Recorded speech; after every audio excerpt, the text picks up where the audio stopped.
Stage 4 మోకాళ్ల అరుగుదలకి నొప్పి లేకుండా కీళ్ల మార్పిడి ఆపరేషన్ చేయబడును.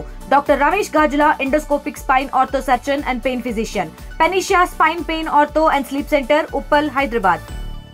తెలంగాణ సంగీత నాటక అకాడమీ ఆధ్వర్యంలో కాకతీయ నృత్య ప్రదర్శన కార్యక్రమాలు కూడా ఇక్కడ వరంగల్లో జరుగుతున్నాయి. ప్రస్తుతానికి కాళోజీ కళాక్షేత్రంలో జరిగేటువంటి కార్యక్రమాలు నిన్న డిప్యూటీ సీఎం బల్లు భట్టి విక్రమార్క గారు వచ్చి ఇక్కడ ప్రారంభించినటువంటి పరిస్థితి. ఎందుకంటే కళలకు కట్టడాలకు ఎప్పుడు ఒక ప్రాశస్త్యము నిత్య నూతనంగా ఉండేటువంటి పరిస్థితి ఎప్పుడు వరంగల్లో ఉంటుంది. అట్లాంటి పరిస్థితికి మరోసారి వరంగల్ వేదిక అవుతుంది. అందులో కాళోజీ కళాక్షేత్రంలో కూడా నిన్న చాకలి ఐలమ్మ నృత్య రూపకాన్ని ప్రదర్శించారు. ప్రస్తుతానికి ఈ రోజు కూడా రాణి రుద్రమదేవి నృత్య రూపకాన్ని కూడా ప్రదర్శించడానికి కూడా చాలా మంది ముఖ్య అతిథులు కూడా వచ్చేస్తున్నారు. ప్రస్తుతానికైతే ఇక్కడ కాళోజీ కళాక్షేత్రంలో కాకతీయ నృత్య నాటకోత్సవానికి సంబంధించి కూడా ఈరోజు జరిగేటువంటి ఆచార్య అలేఖ్య పుంజాల ఇక్కడ తెలంగాణ సంగీత నాటక అకాడమీ చైర్పర్సన్ వారు ఈ కార్యక్రమాన్ని కూడా మొత్తం ఇనిషియేషన్ తీసుకుంటున్నటువంటి పరిస్థితి. ప్రస్తుతానికి వారు ముఖ్య అతిథిగా వస్తున్నటువంటి నేపథ్యంలో ఇక్కడ కాళోజీ కళాక్షేత్రంలో కూడా జరగబోయేటువంటి కార్యక్రమాలు ఎట్లా ఉంటాయి, అదే కాళోజీ కళాక్షేత్రంలో ఇక్కడ నాటకాలు నృత్య రూపకాలు ప్రారంభమైన తర్వాత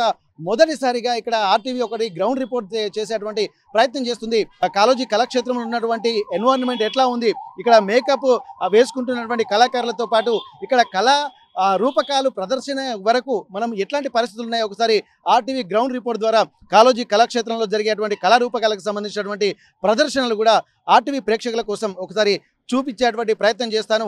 ఇక్కడ ప్రతి ఒక్కటి కూడా ఆద్యంతం చాలా అద్భుతంగా ఉండేటువంటి అవకాశం ఉంటుంది. మనం వెనుకట మామూలుగా ఇక్కడ గ్రామాల్లో ఉండేటువంటి నాటక ప్రదర్శనలు ఏ విధంగా ఉంటాయో దానికి మించి ఇక్కడ అద్భుతమైనటువంటి రుద్రమదేవి నాట్య కళా రూపాన్ని కూడా ప్రదర్శించబోతున్నారు. ప్రస్తుతానికి ఒకసారి మనం కాళోజీ కళాక్షేత్రంలోకి వెళ్దాము. అక్కడ ఉన్నటువంటి పరిస్థితులని మొత్తం పూర్తిగా వివరించేటువంటి ప్రయత్నం చేస్తాను. అక్కడ కళాకారులను పరిచయం చేస్తాను. అక్కడ కళాకారుల ప్రదర్శనలు ఏ విధంగా ఉండబోతున్నాయి, కళాకారులకు సంబంధించినటువంటి ఇక్కడ వాళ్ళ ప్రాంతాలకు సంబంధించి వాళ్ళు ఏ ఏ క్యారెక్టర్లో వాళ్ళు ఒదిగిపోనున్నారు అవన్నీ చెప్పేటువంటి ప్రయత్నం చేస్తాను. ఒక్కసారి మనం కాళోజీ కళాక్షేత్రంలోకి వెళ్దాం. కాళోజీ కళాక్షేత్రంలోని ఆడిటోరియంలోకి మనం వెళ్తున్నాము. ఇక్కడ విఐపీలు వెళ్ళేటువంటి ఆడిటోరియం గ్యాలరీలో ఉన్నాము. ప్రస్తుతానికైతే లోపలికి వెళ్ళిన తర్వాత ప్రోగ్రామ్స్ ఇప్పుడిప్పుడే స్టార్ట్ కాబోతున్నాయి. ప్రస్తుతానికి ఇక్కడ రాణి రుద్రమదేవికి సంబంధించినటువంటి కార్యక్రమాలు అంటే ఈరోజు 2 ప్రోగ్రాంలు జరుగుతున్నాయి. ముందుగా ఇక్కడ గద్దర్ ఫౌండేషన్కి సంబంధించినటువంటి కార్యక్రమాలు జరగబోతున్నాయి. ఒక్కసారి మనం లోపలికి వెళ్ళి చూసేటువంటి ప్రయత్నం చేద్దాం. ఇక్కడ జరుగుతున్నటువంటి కార్యక్రమాల వివరణ రూపకల్పన ఒక్కసారి వివరించే ప్రయత్నం చేస్తాను. ఇప్పటికే కొంతమంది ఇప్పుడు ఇక్కడ కార్యక్రమానికి కూడా కొంతమంది వస్తున్నారు. తెలంగాణ సంగీత నాటక అకాడమీ ఆధ్వర్యంలో కూడా కాకతీయ నృత్య కళోత్సవం కూడా జరగబోతున్నటువంటి పరిస్థితి. ప్రస్తుతానికైతే ఇప్పుడిప్పుడే ప్రోగ్రాం ప్రారంభం కాబోతున్నటువంటి పరిస్థితి. ఒకసారి ఇక్కడ లోపల కూడా కొంతమంది ఆర్టిస్టులు కూడా ఇక్కడ ప్రిపేర్ అవుతున్నారు. ఒకసారి వారి దగ్గరికి వెళ్ళి అక్కడ ఏమేమి జరుగుతుంది, లోపల మేకప్ రూమ్లో వాళ్ళు ఇప్పటికే కొంత కళాత్మకంగా కూడా రెడీ అవుతున్నటువంటి పరిస్థితి అక్కడ కూడా తెలుసుకునేటువంటి ప్రయత్నం చేద్దాం. ప్రస్తుతం మనం ఆర్టిస్టులు ఉన్నటువంటి మేకప్ రూమ్లోకి వచ్చాము. ఇక్కడ మహారాణి రుద్రమదేవి చారిత్రక పద్య నాటకం కార్యక్రమాన్ని ఇక్కడ వీళ్ళు ప్రిపేర్ అవుతున్నారు. ఒక్కసారి లోపలికి వెళ్ళి చూద్దాం. ఎందుకంటే ఇప్పటికే వాళ్ళు మేకప్ వేసుకుని ఉన్నారు. ఒక్కొక్కరు రాజసం కూడా ఉట్టి పడుతున్నటువంటి పరిస్థితి. మనము ప్రత్యక్షంగా అప్పటి రాజులను చూడకున్నా కానీ ఆ హావభావాలు ఆంగికము ఇవన్నీ చూస్తుంటే మాత్రం ఆ రాజులను ఇప్పుడే చూసినట్టుగా మనకు కనిపిస్తుంది. సినిమాలో చూడడం వేరు, ఇక్కడ ప్రత్యక్షంగా కూడా ఇక్కడ కళాకారులు మనతో ఉన్నారు. ఒకసారి వారి పరిచయం చేసుకుందాము. ఇక్కడ వారితో మాట్లాడేటువంటి ప్రయత్నం చేద్దాము. వారికి పాత్ర ఏంటి, అసలు ఎట్లాంటి పాత్రను పోషించబోతున్నారు మనం తెలుసుకునేటువంటి ప్రయత్నం చేద్దాం. స్వామి నమస్తే అండి. మీ పాత్ర ఏంటండి ఇందులో, మీ నిర్వర్తించబోయే పాత్ర ఏంటి? మహారాణి రుద్రమదేవిలో గణపతి దేవ చక్రవర్తి, ఆ రుద్రమని గణపతి దేవ చక్రవర్తి యొక్క కూతురు, ఆ తండ్రి పాత్ర పోషిస్తున్నాను. ఇప్పుడు మీ పాత్రకు సంబంధించి ఏమన్నా ఒక పద్యం ఏమైనా పాడగలుగుతారా? పాడగలను. అయితే గణపతి దేవుని యొక్క పద్యము. సభాయి నమః. మంత్రి సామంత దండనాయకులారా, ప్రియమైన ప్రజలారా, రాజ విశిష్టులారా, పరరాజుల గెల్చిన వీరులారా, ఓ రాజగురోత్తమా, మన సురాజ్యము బ్రోచెడి మంత్రులారా, విభ్రాజిత రాజ్యరక్ష మదిరాజిలు చుండెడి సేనలారా,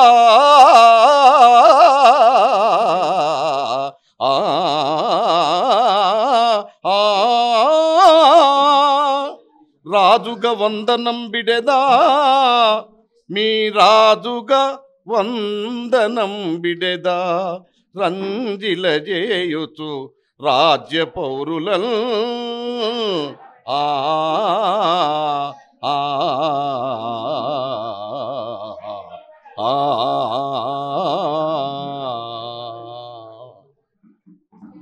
చాలా అద్భుతంగా చెప్తున్నారు సార్. ఎందుకంటే దాంట్లో అంతరార్థాలు మాట్లాడేటువంటి మీ పదంలోనే దాని యొక్క ప్రజల పాలన ఎలా ఉండాలి, రాజు యొక్క రాజసం అనేది అన్నీ ఉట్టిపడుతున్నటువంటి పరిస్థితి. చాలామంది ఇక్కడ చూస్తుంటారు ఏంటంటే ఇప్పుడు సినిమాలో ఉన్నటువంటి దానికంటే భిన్నంగా ఇక్కడ మనకు ప్రత్యక్షంగా ఆ రాజులే కొలువు తీరినట్టు కనిపిస్తుంది. ఒక్కొక్కరు ఒక్కొక్క హావభావాలతోటి అక్కడ ప్రత్యేకించి అప్పటి కాకతీయ కళా సామ్రాజ్యం కూడా ఇక్కడ దశ దిశలా వారి కీర్తి ప్రతిష్టలు వ్యాపించాయి. అట్లాంటిది మళ్ళీ ఒక నృత్య రూపకం అనేది కూడా ఇక్కడ పద్య రూపకం కూడా కనిపిస్తుంది. సార్ మీ పాత్ర ఏంటి సార్? మీ పేరు ఏంటి? పేరు దేవరాజు రవీందర్రావు. నేను రెవెన్యూ డిపార్ట్మెంట్లో చేస్తాను. ఇది మహారాణి రుద్రమదేవి నాటకం. గౌరవనీయులు తడకమల్ల రామచంద్రరావు గారు రచించారు. ఇందులో నాది వీరభద్రుడు క్యారెక్టర్, అంటే రుద్రమదేవి భర్త క్యారెక్టర్ సార్. ఇప్పుడు మీరు ఒకటి, ఎందుకంటే సార్ చాలా అద్భుతంగా, ఎందుకంటే ఆ వాయిస్ కల్చర్ చూస్తుంటే వారి సాధన ఎంత ఉందో అనేది దీని వెనుక వారి ఇంట్రెస్ట్, ఇంకా సాధన కంటే ఎక్కువ వారికి ఉన్నటువంటి ఇంట్రెస్ట్ కూడా అనిపిస్తుంది. మిమ్మల్ని అందరూ చూస్తుంటే ఏంటంటే ఆ కళాత్మకత ఉట్టిపడేలా ఒక ఎంథ్యూజియాస్టిక్గా మీరు కనిపిస్తున్నారు. చూసేటువంటి ఆర్టీవీ ప్రేక్షకులు కూడా అదే ఎంథ్యూజియాజాన్ని కూడా మీరు పంచుతున్నట్టు మాకు అనిపిస్తుంది. మీరేమన్నా చెప్పగలుగుతారా సార్ పాట? రుద్రమ, ఇది రుద్రమదేవి వీరభద్రులకు పెళ్ళైన తర్వాత ఉద్యానవనంలో వాళ్ళిద్దరి విహారం. అందులో రుద్రమ వాస్తవానికి మహా యోధురాలు, కానీ వాళ్ళిద్దరూ విహారం చేస్తున్న సమయంలో ఆమె చాలా సున్నితంగా ప్రవర్తిస్తుంది. ఏంటి, నువ్వు యుద్ధం చేసినప్పుడు అంత వీరోచితంగా పోరాడావు, ఇప్పుడు ఉద్యానవనంలో ఇలా తాకుతేనే కందిపోయేంత సున్నితంగా వ్యవహరిస్తున్నావని వీరభద్రుడు ఆమెని ప్రస్తుతించేవిటి. రుద్రమ, ఇంత సుకుమార శరీర లావణ్యవతమైన నీవు ఆనాడు అంత పరాక్రమోద్ధతిన ఎట్లు పోరాడితివి? అందాల హరివిల్లు అలరారు బ్రుకుటియు వీరధనవు ఓలే వెలసెనెట్లు రతి రాణిబోలు నీ రసరమ్య వీక్షణల్ రౌద్రరాగచ్యుతుల్ రాల్చుటెట్లు కలువల కాడలో కమనీయ కరములు ఖడ్గచాలనమున కదలుటెట్లు పూలతోట నడువా పొక్కెడి పాదాలు కదన భూమి నెటుల కదను త్రొక్కే మేరు శిఖరిని బోలెడి మేని పసలు పోరు సేయగ ఉవ్వెత్తును పొంగుటెట్లు వీర శృంగార రసముల వెలయుటెట్లు తెలియరాదయ్యే పలుకుమా నళిన నేత్ర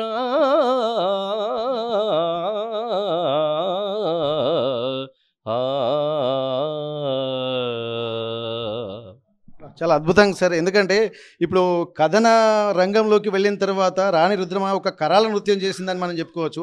అట్లాంటి ఒక హరివీర భయంకరమైనటువంటి వాతావరణం ఉన్నటువంటి ఆ యుద్ధంలో ఇక్కడ తన ప్రియుడు రుద్రమదేవి భర్త వీరభద్రుడు ఉన్నప్పుడు ఆ మామూలు కన్యలాగానే తను ప్రవర్తించడము, మీరు దాన్ని కూడా అర్థం చేసుకుని హావభావాలను భావయుక్తంగా రాగయుక్తంగా మీరు పాడడం కూడా చాలా అద్భుతంగా పాడతారు. మీకు ఆ భావ ప్రకటన అనేది చాలా అద్భుతంగా ఉంది. ఇక్కడ చాలా నిజంగా సార్ ఇక్కడ మా ఆర్టీవీ ప్రేక్షకులకు కూడా ఇటువంటి కార్యక్రమం చూపించడం కూడా చాలా అదృష్టంగా అనిపిస్తుంది. ఇక్కడ మరొకసారి ఇక్కడ స్వామి గారు ఉన్నారు, వీరి పాత్ర ఏంటో తెలుసుకున్నటువంటి ప్రయత్నం చేద్దాం.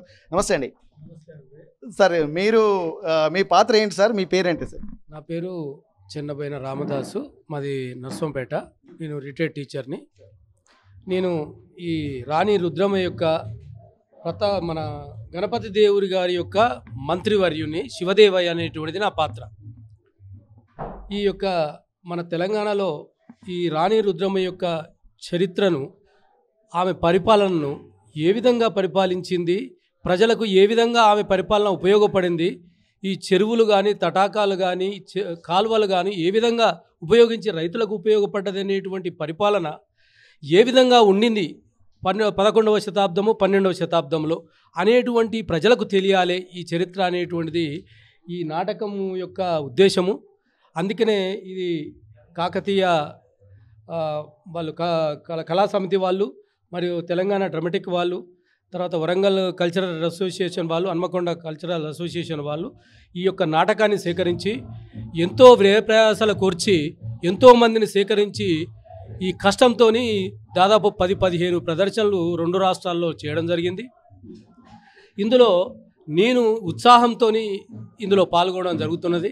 నా పాత్ర శివదేవయ్య పాత్ర. రైటర్ గారు కూడా వచ్చారు, వారు తడకమల్ల రామచంద్రరావు గారు, రిటైర్డ్ తెలుగు పండితుడు, వారి యొక్క రచనది. సార్ రండి సార్.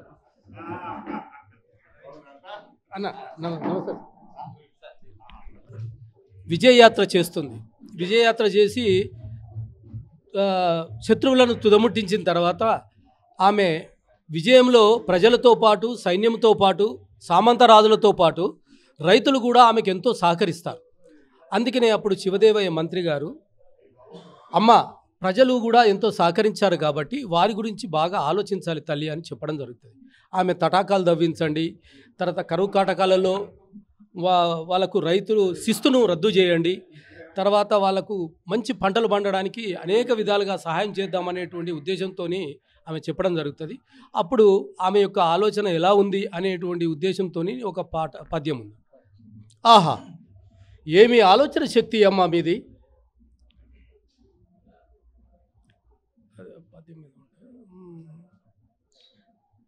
నీటి లభ్యత నికరమై నీరు పారా, ఫలము రెట్టింపు నివ్వదే పంట పొలము,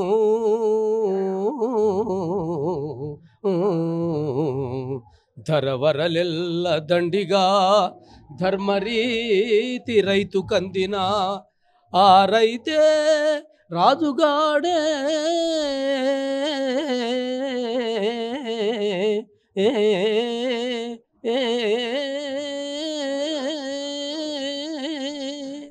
అయితే పంటలు బాగా పండాలంటే నీళ్లు కావాలి. ఆ నీళ్లు ఏ విధంగా లభ్యమైతే అనేటువంటి కాలువలు చేయాలి అనేటువంటి ఉద్దేశంతోనే ఆ రైటర్ గారు అలా రాయడం జరిగింది. ఆ రోజు అలాగే ఉండింది. ఆ పంటలు బాగా పండినప్పుడు రైతు చక్కగా, ధరలు కూడా చక్కగా ఉన్నప్పుడు ఆ రైతు రాజులాగా ఎదుగుతాడు అనేటువంటిది ఆ యొక్క పరిపాలన ఉద్దేశము. తర్వాత రైటర్ గారి ఉద్దేశం. రైటర్ గారు వచ్చారు వారి ఇది. Thank you sir.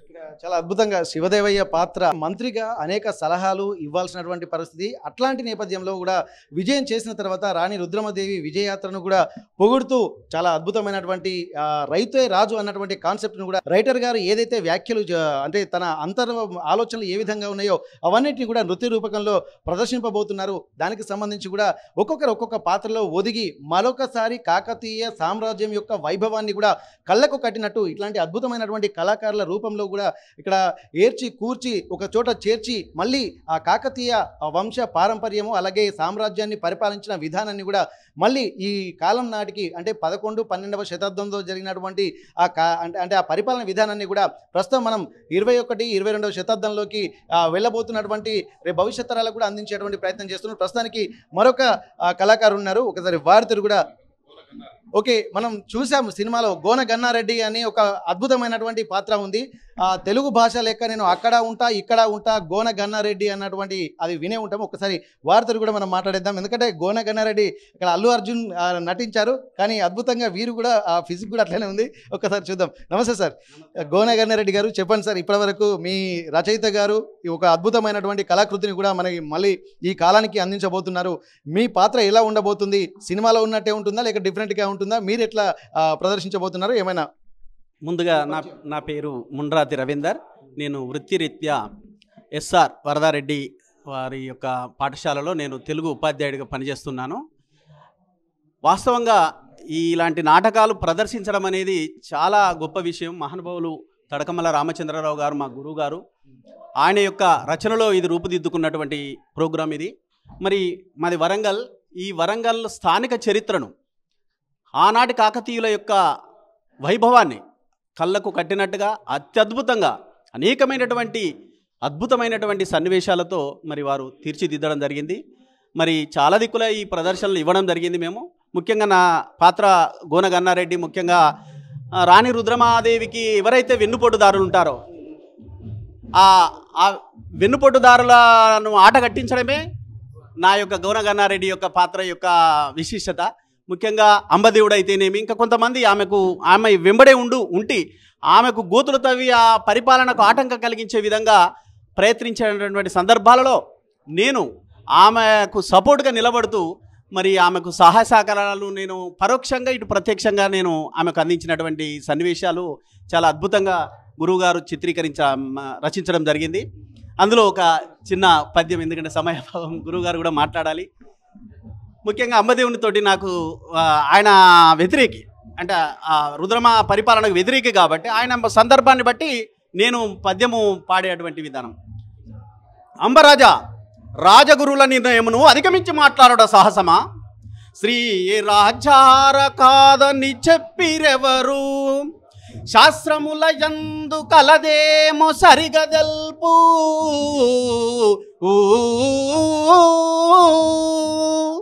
చేవయున్నచో రాజంబు చేయుమైలా, పనికి మాలిన మాటలు పలుకనేలా.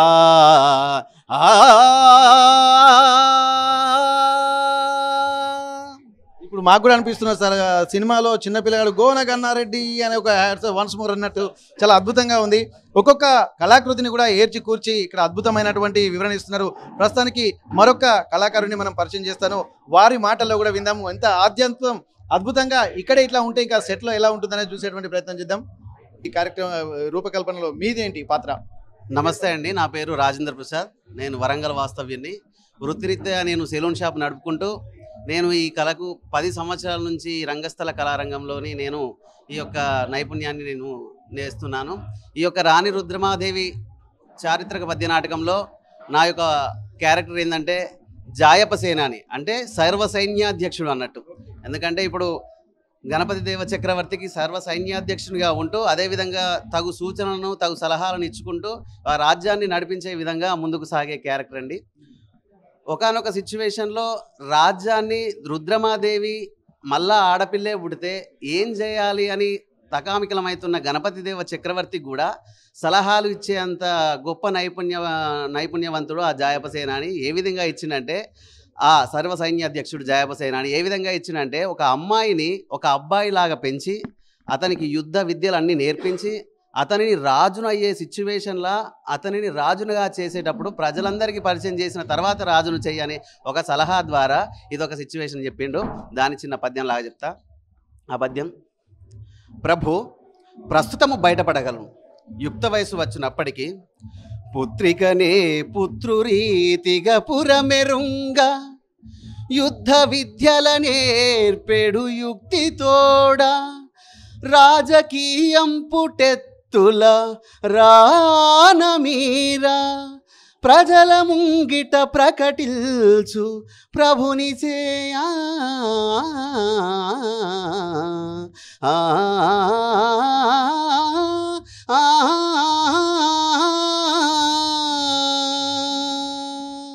ధన్యవాదాలండి. అసలు ఒక్కొక్క పాత్రను చూస్తుంటే ఏంది, జాయపసేనని సర్వ సైన్యాధ్యక్షుడు, రాణి రుద్రమాదేవి కొలువు, అంటే గణపతి దేవుడి కాలంలోనే ఇక్కడ గణపతి దేవుడికి కూడా మాట్లాడి సలహా ఇచ్చి ఇక్కడ ఒక ఆడపిల్లను ఒక చక్రవర్తిగా అలాగే ఒక ఆడపిల్లను కూడా ఒక రాజుగా ప్రకటించడంలో ఎట్లాంటి నీతి ప్రదర్శించారు, ఎట్లాంటి స్ట్రాటజీ ఇంప్లిమెంట్ చేశారు. ఆ స్ట్రాటజీయే ఆ తర్వాత రాణి రుద్రమాదేవిని అంత స్థాయిలోకి తీసుకెళ్ళింది.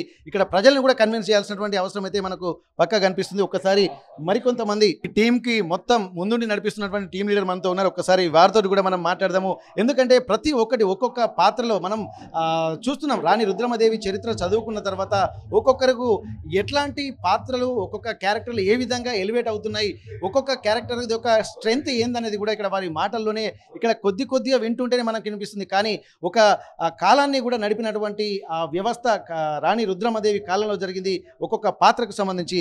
సార్, ప్రస్తుతానికి ఇప్పుడు మీరు అందరినీ ఒక టీం వర్క్ చేసుకోవడము, కళాకారులందరినీ సేకరించడము, వారందరికీ వారి కళాభిమానం, ఎందుకంటే ఒక్కొక్క ప్రొఫెషనల్ ఉన్నారు. ఇక్కడ బయటనేమో ఇక్కడ సినిమా అంటే రాణి రుద్రమాదేవి పరిపాలన పరిపాలన ఉన్నటువంటి వాళ్ళందరూ మంత్రులు, అలాగే ఇక్కడ సర్వసైన్య అధ్యక్షులు, ఇక్కడ రాణి రుద్రమదేవి భర్త, అలాగే ఒక్కొక్క క్యారెక్టర్లు అయితే ఉంటున్నాయి. వీరందరినీ సేకరించడం ఎట్లా కత్తి మీద సమయం కదా సార్ ఈ కాలంలో, మరి దీన్ని ఎట్లా మీరు కోఆర్డినేట్ చేస్తున్నారు సార్? ఎంత?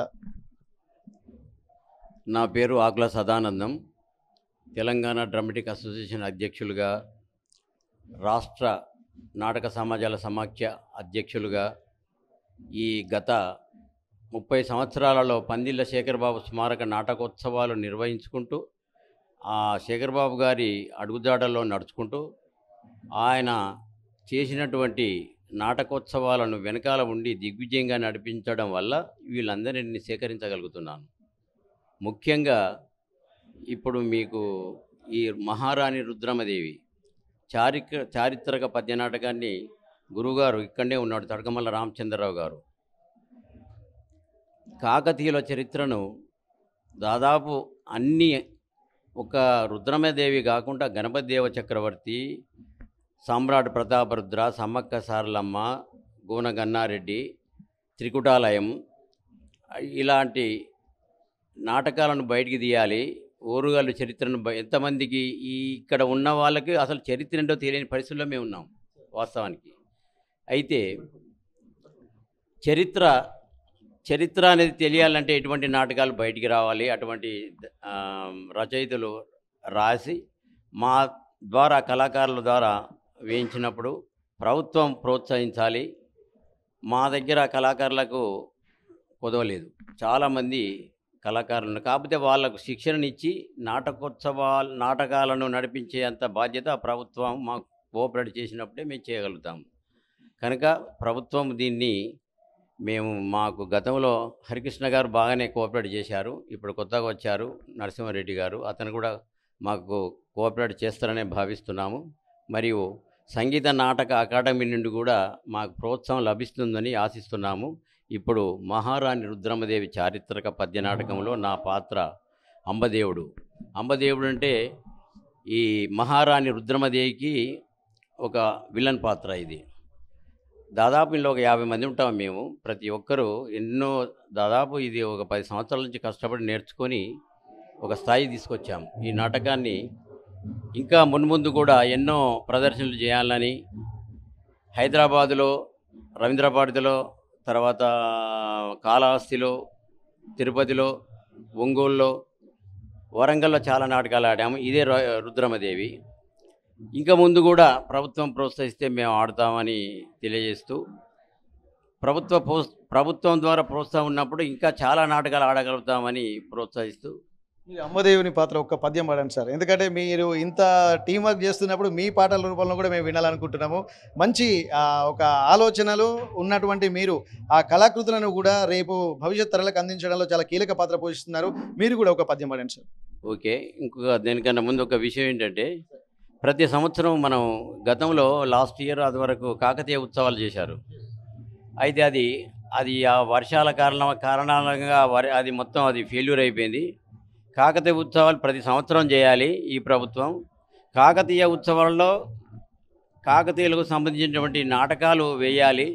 అప్పుడే చరిత్ర అనేది ప్రజలకు తెలుస్తుంది.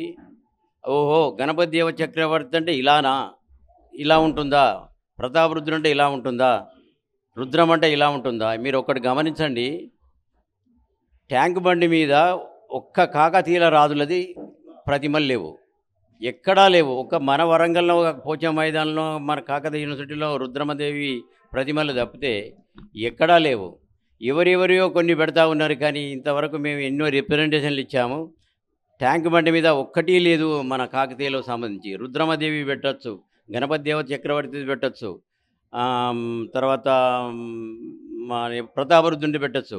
చాలామంది ఉన్నారు, కవులు కూడా ఉన్నారు, ఎవ్వరీ లేదు. కాకపోతే ఏంటంటే ఉన్న రాజకీయ నాయకులు కూడా ఎలా ఉన్నారంటే దానికి ఏదో కులం ఆస్వాదించితే తప్పితే వాళ్ళు పెట్టే పరిస్థితులు లేరు. మరి గణపతి దేవ చక్రవర్తి కానీ ఏ కులం మాకు తెలియదు, రుద్రమ ఏ కులం తెలియదు. కాకపోతే మన కాకతీయుల చరిత్ర మన ఊరుగలేదు కనుక మన తపన అయింది అంటే ఆమె చరిత్రను బయటికి తీయాలనేదే మా ఆలోచన.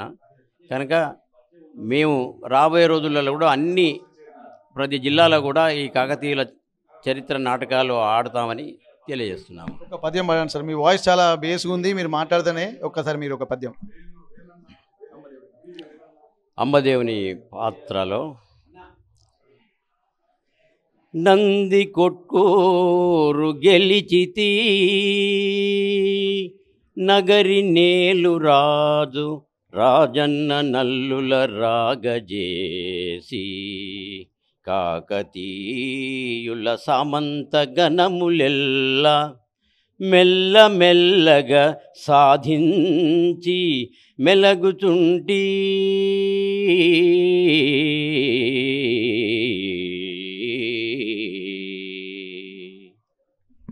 ధన్యవాదాలు సార్. ఎందుకంటే ఇప్పుడు ఈ ప్రోగ్రామ్ మేమేదో క్యాజువల్ అనుకున్నాం సార్, కానీ ఒక్కొక్కరు మీ పాత్రధారులు చూస్తున్నప్పుడు మీరు చెప్పిన మాటలు కూడా, ఎందుకంటే కాకతీయ సామ్రాజ్యంలో కీర్తి కిరీటాలుగా వెలుగొందినటువంటి ఎవరైతే రాణి రుద్రమదేవి కానీ, గణపతి దేవుడు కానీ, అలాగే ప్రతాపరుద్రుడు కానీ, వీళ్ళు ప్రపంచానికి ఒక ఆదర్శకమైనటువంటి ప్రజారంజక పాలన అందించినటువంటి పరిస్థితి.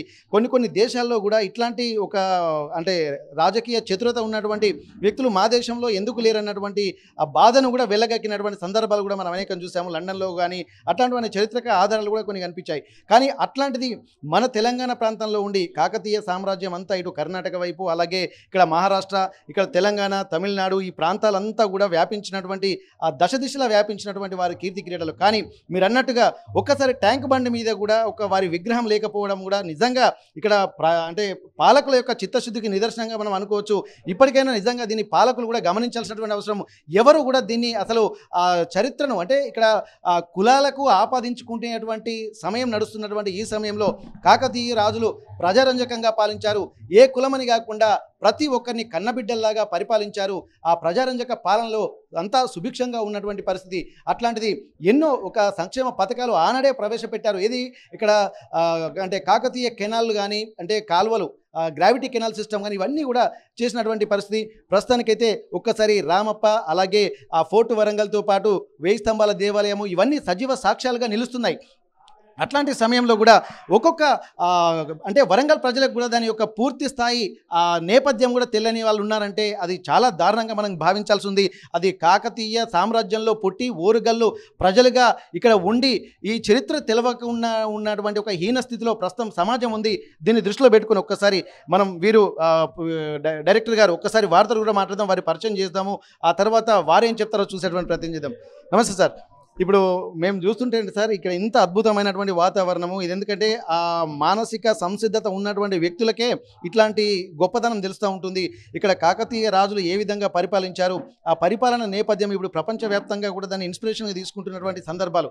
అట్లాంటప్పుడు ఆ పాలకులను మనమే పట్టించుకోలేని పరిస్థితిలో ఇక్కడ కొట్టుమిట్టాడుతున్నటువంటి పరిస్థితి. దీన్ని ఇక్కడ మీరు డైరెక్టర్గా వ్యవహరిస్తున్నారు, ఏం చెప్పదలుచుకున్నారు సార్? ఇప్పుడు మాకు కూడా ఏంటంటే మేము ఒక కళారూపకంగా వచ్చాము, కానీ ఎట్లాంటి పరిస్థితుల నుంచి ఇంకోవైపు డైవర్ట్ అయిపోయే పరిస్థితి. యాజ్ ఎ డైరెక్టర్గా మీరేం చెప్తలుచుకున్నారు సార్? మీరు కూడా డైరెక్టర్ కాబట్టి ఒక మంచి పద్యంతో కూడా మీరు మాట్లాడచ్చు సార్. నా పేరు మాడిశెట్టి రమేష్. నేను వరంగల్ జిల్లా నాటక సమాజాల సమాఖ్య అధ్యక్షుడిని. నిజంగా దీనికి డైరెక్టర్ ఆకుల సదానందం అన్న, కానీ నేను అసిస్టెంట్ డైరెక్టర్. టీంను మొత్తం లీడ్ తీసుకొని వీళ్ళందరి అనుభవాలని, వీళ్ళందరి యొక్క ఆలోచనలు, వీళ్ళందరి యొక్క ఒక నా ఆదరాభిమానాలతో నేను ఈ నాటకాన్ని కొద్దిగా ముందుండి నడిపించడానికి ప్రయత్నం చేశాను. దాంట్లో సక్సెస్ అయ్యామా కాదా అనేది ఇప్పుడు ముందు మీకు ప్రదర్శనలు పడతాయి. ఇంతకుముందు 10 ప్రదర్శనలు చేశాము, చాలా బాగా చేసాము. రైటర్ గారి యొక్క ఆలోచనలకు అనుగుణంగానే ఈ నాటకాన్ని మేము రూపొందించినాము. కాకతీయ కళావైభవం, కాకతీయ కళలకు పుట్టినిల్లు మన వరంగల్. ఆ నేపథ్యం నుండి వరంగల్లో పౌరాణిక పద్య నాటకాన్ని ప్రదర్శించబోయే నటులు రాష్ట్ర స్థాయిలో అత్యంత ఉన్నత శిఖరాలను అందించిన వాళ్ళలో ముఖ్యులు కొంతమంది ఉన్నారు. పందిరి శేఖర్ బాబు లాంటి వాళ్ళు. వాళ్ళ యొక్క అడుగుజాడలను నడవడం కోసం మేము యువత ఈ మధ్య ఇప్పుడు దాదాపుగా మీకు ఈ నాటకంలో కనీసం 40-35 క్యారెక్టర్లు ఉంటాయి. ఆ 35 క్యారెక్టర్లో 30 క్యారెక్టర్లు దాదాపుగా యువకులే. అంటే ఇది నిజంగా ఇది గొప్పది. ఎందుకంటే ఎక్కడ ఏ నాటకం చూసినా అందరూ వయసు మళ్ళిన వాళ్ళే ఉంటారు, కానీ ఇక్కడ మాత్రము అందరూ యువకులే. ఎవరైనా కూడా పద్యాన్ని మంచి స్థాయిలో పాడగలిగే వాళ్ళే దాదాపు ఇక్కడ ఉన్నారు. వాళ్ళందరికీ ప్రోత్సాహం ఇస్తున్నటువంటి మా సదన్న గారికి, మా యొక్క రచయిత గారికి, మా దర్శకులు, ముందు ఇంకా పెద్ద సీనియర్ కళాకారులు, వాళ్ళందరికీ మేము నిజంగా ఈ సభాముఖంగా నేను ధన్యవాదాలు తెలుపుకుంటున్నాను. ఒక రకంగా చెప్పాను, నాకు పెద్దతనంగా, నేను చిన్న వయసు వాడైనా కూడా నాకు పెద్దతనంగా ఇచ్చి నాకు ఒక మంచి స్థానాన్ని కల్పించారు. కాబట్టి నేను ఇంకా నాటకాన్ని ఈ రుద్రమదేవి నాటకమే కాకుండా మిగతా నాటకాలను కూడా రచయిత యొక్క ఆలోచనలకు అనుగుణంగా తయారు చేసి అంటే మన కాకతీయ వైభవాన్ని ప్రజలకు అందించాలనే లక్ష్యంతో ముందుకు పోతున్నాను. నా యొక్క ఆలోచనలకు అనుగుణంగానే వీళ్ళంతా నాకు సహకరిస్తున్నారు. కాబట్టి ఈ రుద్రమదేవి నాటకంలో నేను రుద్రమదేవితో మొట్టమొదటిసారిగా పోరాడిన వ్యక్తి, పోరాడి ఓడిపోయిన రాజుగా యాదవ దేవగిరి రాజు పాత్ర అంటే రెండవ విలన్గా చేస్తున్నాను. దీంట్లో నేను క్యారెక్టర్ చేసేది. ఇందులో ఒక సందర్భంలో దేవగిరి రాజు రాయబారిగా వస్తారనమాట. రుద్రమదేవి యొక్క అల్లుడు రాయబారిగా వచ్చిన సందర్భంలో వానికి ధీటుగా పాడతాడు. ఓరి మహాదేవరాజా, అత్తకాళ్ళను పూజించు అల్లుడీ ఓ ఆడదానికి జై కొట్టు అనుచరుండా, యుద్ధ నీతులు నీకెట్లు ఊగకందో, ప్రాణములు నిలుపుకొంటిని నా పగను తీర్పా అంటే ఆ సందర్భంలో ఓడిపోయి వచ్చిన రాజు కాబట్టి నేను ప్రాణములు నిలుపుకోవడానికి కారణం ఓడిపోయి రాలేదు. ప్రాణములు నిలుపుకునేది ఎందుకు అంటే నా పగను రుద్రమదేవి మీద నా పగను తీర్చుకోవడం కోసమే నేను ఇప్పుడు అంబదేవుని వద్దకు వచ్చాను. ఆయనతో నేను జత కలిసి రుద్రమదేవిని ఓడిస్తానన్న కాంక్షతో చేస్తాడనమాట. ఆ క్యారెక్టర్లో నేను చేస్తున్నాను. ఇటు అది అందరినీ కోఆర్డినేషన్ చేసుకుంటూనే ఈ పాత్రను నేను పోషిస్తున్నాను. థ్యాంక్ యూ, ధన్యవాదాలు. సార్, మీరు ఇప్పుడే పరకాయ ప్రవేశం చేసి క్యారెక్టర్లోకి వెళ్ళిపోయి ఇక్కడే జీవిస్తున్నారు. స్టేజ్ మీదకి వెళ్తే మొత్తం అరుపులే కేకలే ఉంటుంది, మాకు అర్థమవుతుంది చాలా. ఎందుకంటే అందరూ యువకులే ఉంటున్నారు. ఈ యువకులందరూ కూడా ఇప్పుడు వారసత్వాన్ని కొనసాగిస్తున్నారు. కాకతీయులు అంటే కట్టడాలు కళలే కాదు, దాన్ని కొనసాగించేటువంటి పాత్రను కూడా ఇప్పుడు నేటితరం యువకులు తీసుకోవడం కూడా మనం గమనించవచ్చు. ప్రస్తుతానికి నవ యువకులు, ప్రస్తుతానికి మీ క్యారెక్టర్ ఏంటి సార్? ఇప్పుడు చాలా అద్భుతంగా ఒక్కొక్కరి పాత్ర వింటుంటే చాలా అద్భుతంగా రోమాలు నిక్కబడుస్తున్నాయి. వారందరినీ కూడా మేము టైం మిషన్లో వెనక్కి వెళ్ళి చూస్తున్నట్టు మాకు అనిపిస్తుంది. మీ పాత్ర ఏంటి? మీ సన్నివేశాలు ఏమి ఉండబోతున్నాయి? రుద్రమదేవి కుమారుడు హరిహర దేవుడు నా పాత్ర. వీరభద్రుడు రుద్రమదేవికి పుట్టినటువంటి కుమారుని నేను. రాజ్యం మీద కాంక్షతో రుద్రమదేవిని తాతగారిని కూడా చంపడానికి వెనుకాడని పాత్ర నాది. దీంట్లో ఫస్ట్ నేను వినయం ఎక్కువగా చూపిస్తా తాత దగ్గర. అందులో ఒక చిన్న పద్యం అండి. తాత గణపతి దేవులా తంత్ర మహిమా, తండ్రి వీరభద్రేశ్వరుని ధైర్య పటిమా, అమ్మ రుద్రమ్మ శత్రు సంహార శక్తి, కలసి రూపొంది రాజుగా నిలువగలను. ఆ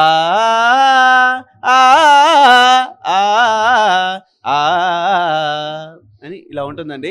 దీని తర్వాత ఈ విధంగా తనతో ఉంటూనే రుద్రమదేవిని చంపడానికి వచ్చిన సన్నివేశం. చాలు తండ్రి చాలు, ఆమెకి ఏమైనా ఆపద తలపెట్టినా నీవు బాధపడుతువేమోనని యోచించి ఉండకుండిని. ఇప్పుడు చూడు, రుద్రమాంబనే కాదింక రుద్రునైనా రాచవలయందు చిక్కించి రానమార్చి, వేయు చెరువుల నీరు ద్రావింపజేసి జయము నొందెదనింకా జాగులేక అని ఆ రుద్రమాంబతో పోటీకి పోయి నేను ఆమె చేతిలో శిరశ్ఛేదనం గావించబడుతుంది. ఈ సీన్లో ఆ తల్లి చేతిలోనే తల్లి నన్ను చంపేస్తుంది. నా తల తీసేసి పంపేస్తుంది. నేను తాతని చంపేస్తాను. గణపతి దేవుని చంపేసిన క్యారెక్టర్ నాది.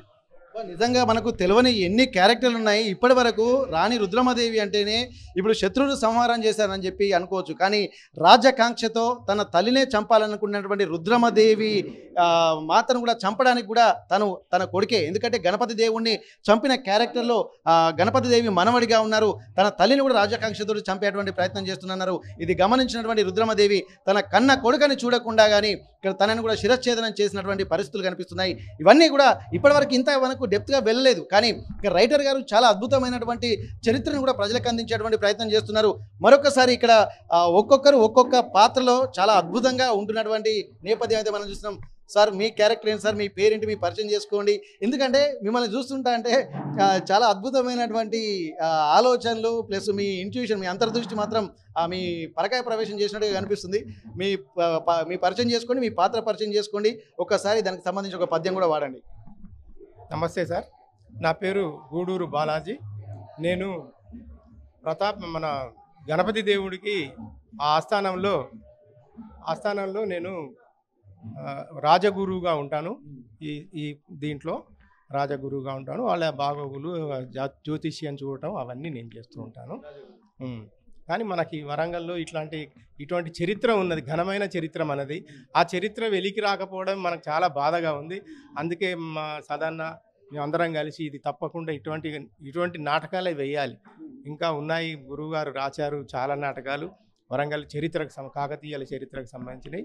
దాంట్లో వేయడం నాకు కూడా అదృష్టంగానే భావిస్తున్నాను. దాంట్లో ఒక రుద్రమదేవి అప్పుడే పుడుతుంది. పుట్టినప్పుడు నేను ఒక పద్యం పాడతాను.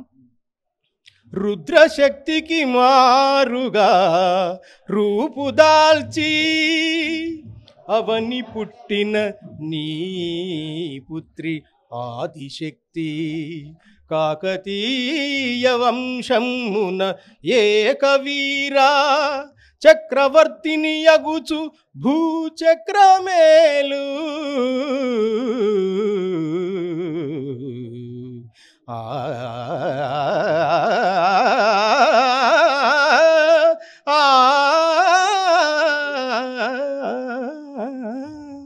ఇలాగా మాకు సంగీతం నేర్పిన ఆ గురువు గారు శర్మ గారు ఉండే వారే ఈ పాటలకు బాణీలు కట్టిండ్రు.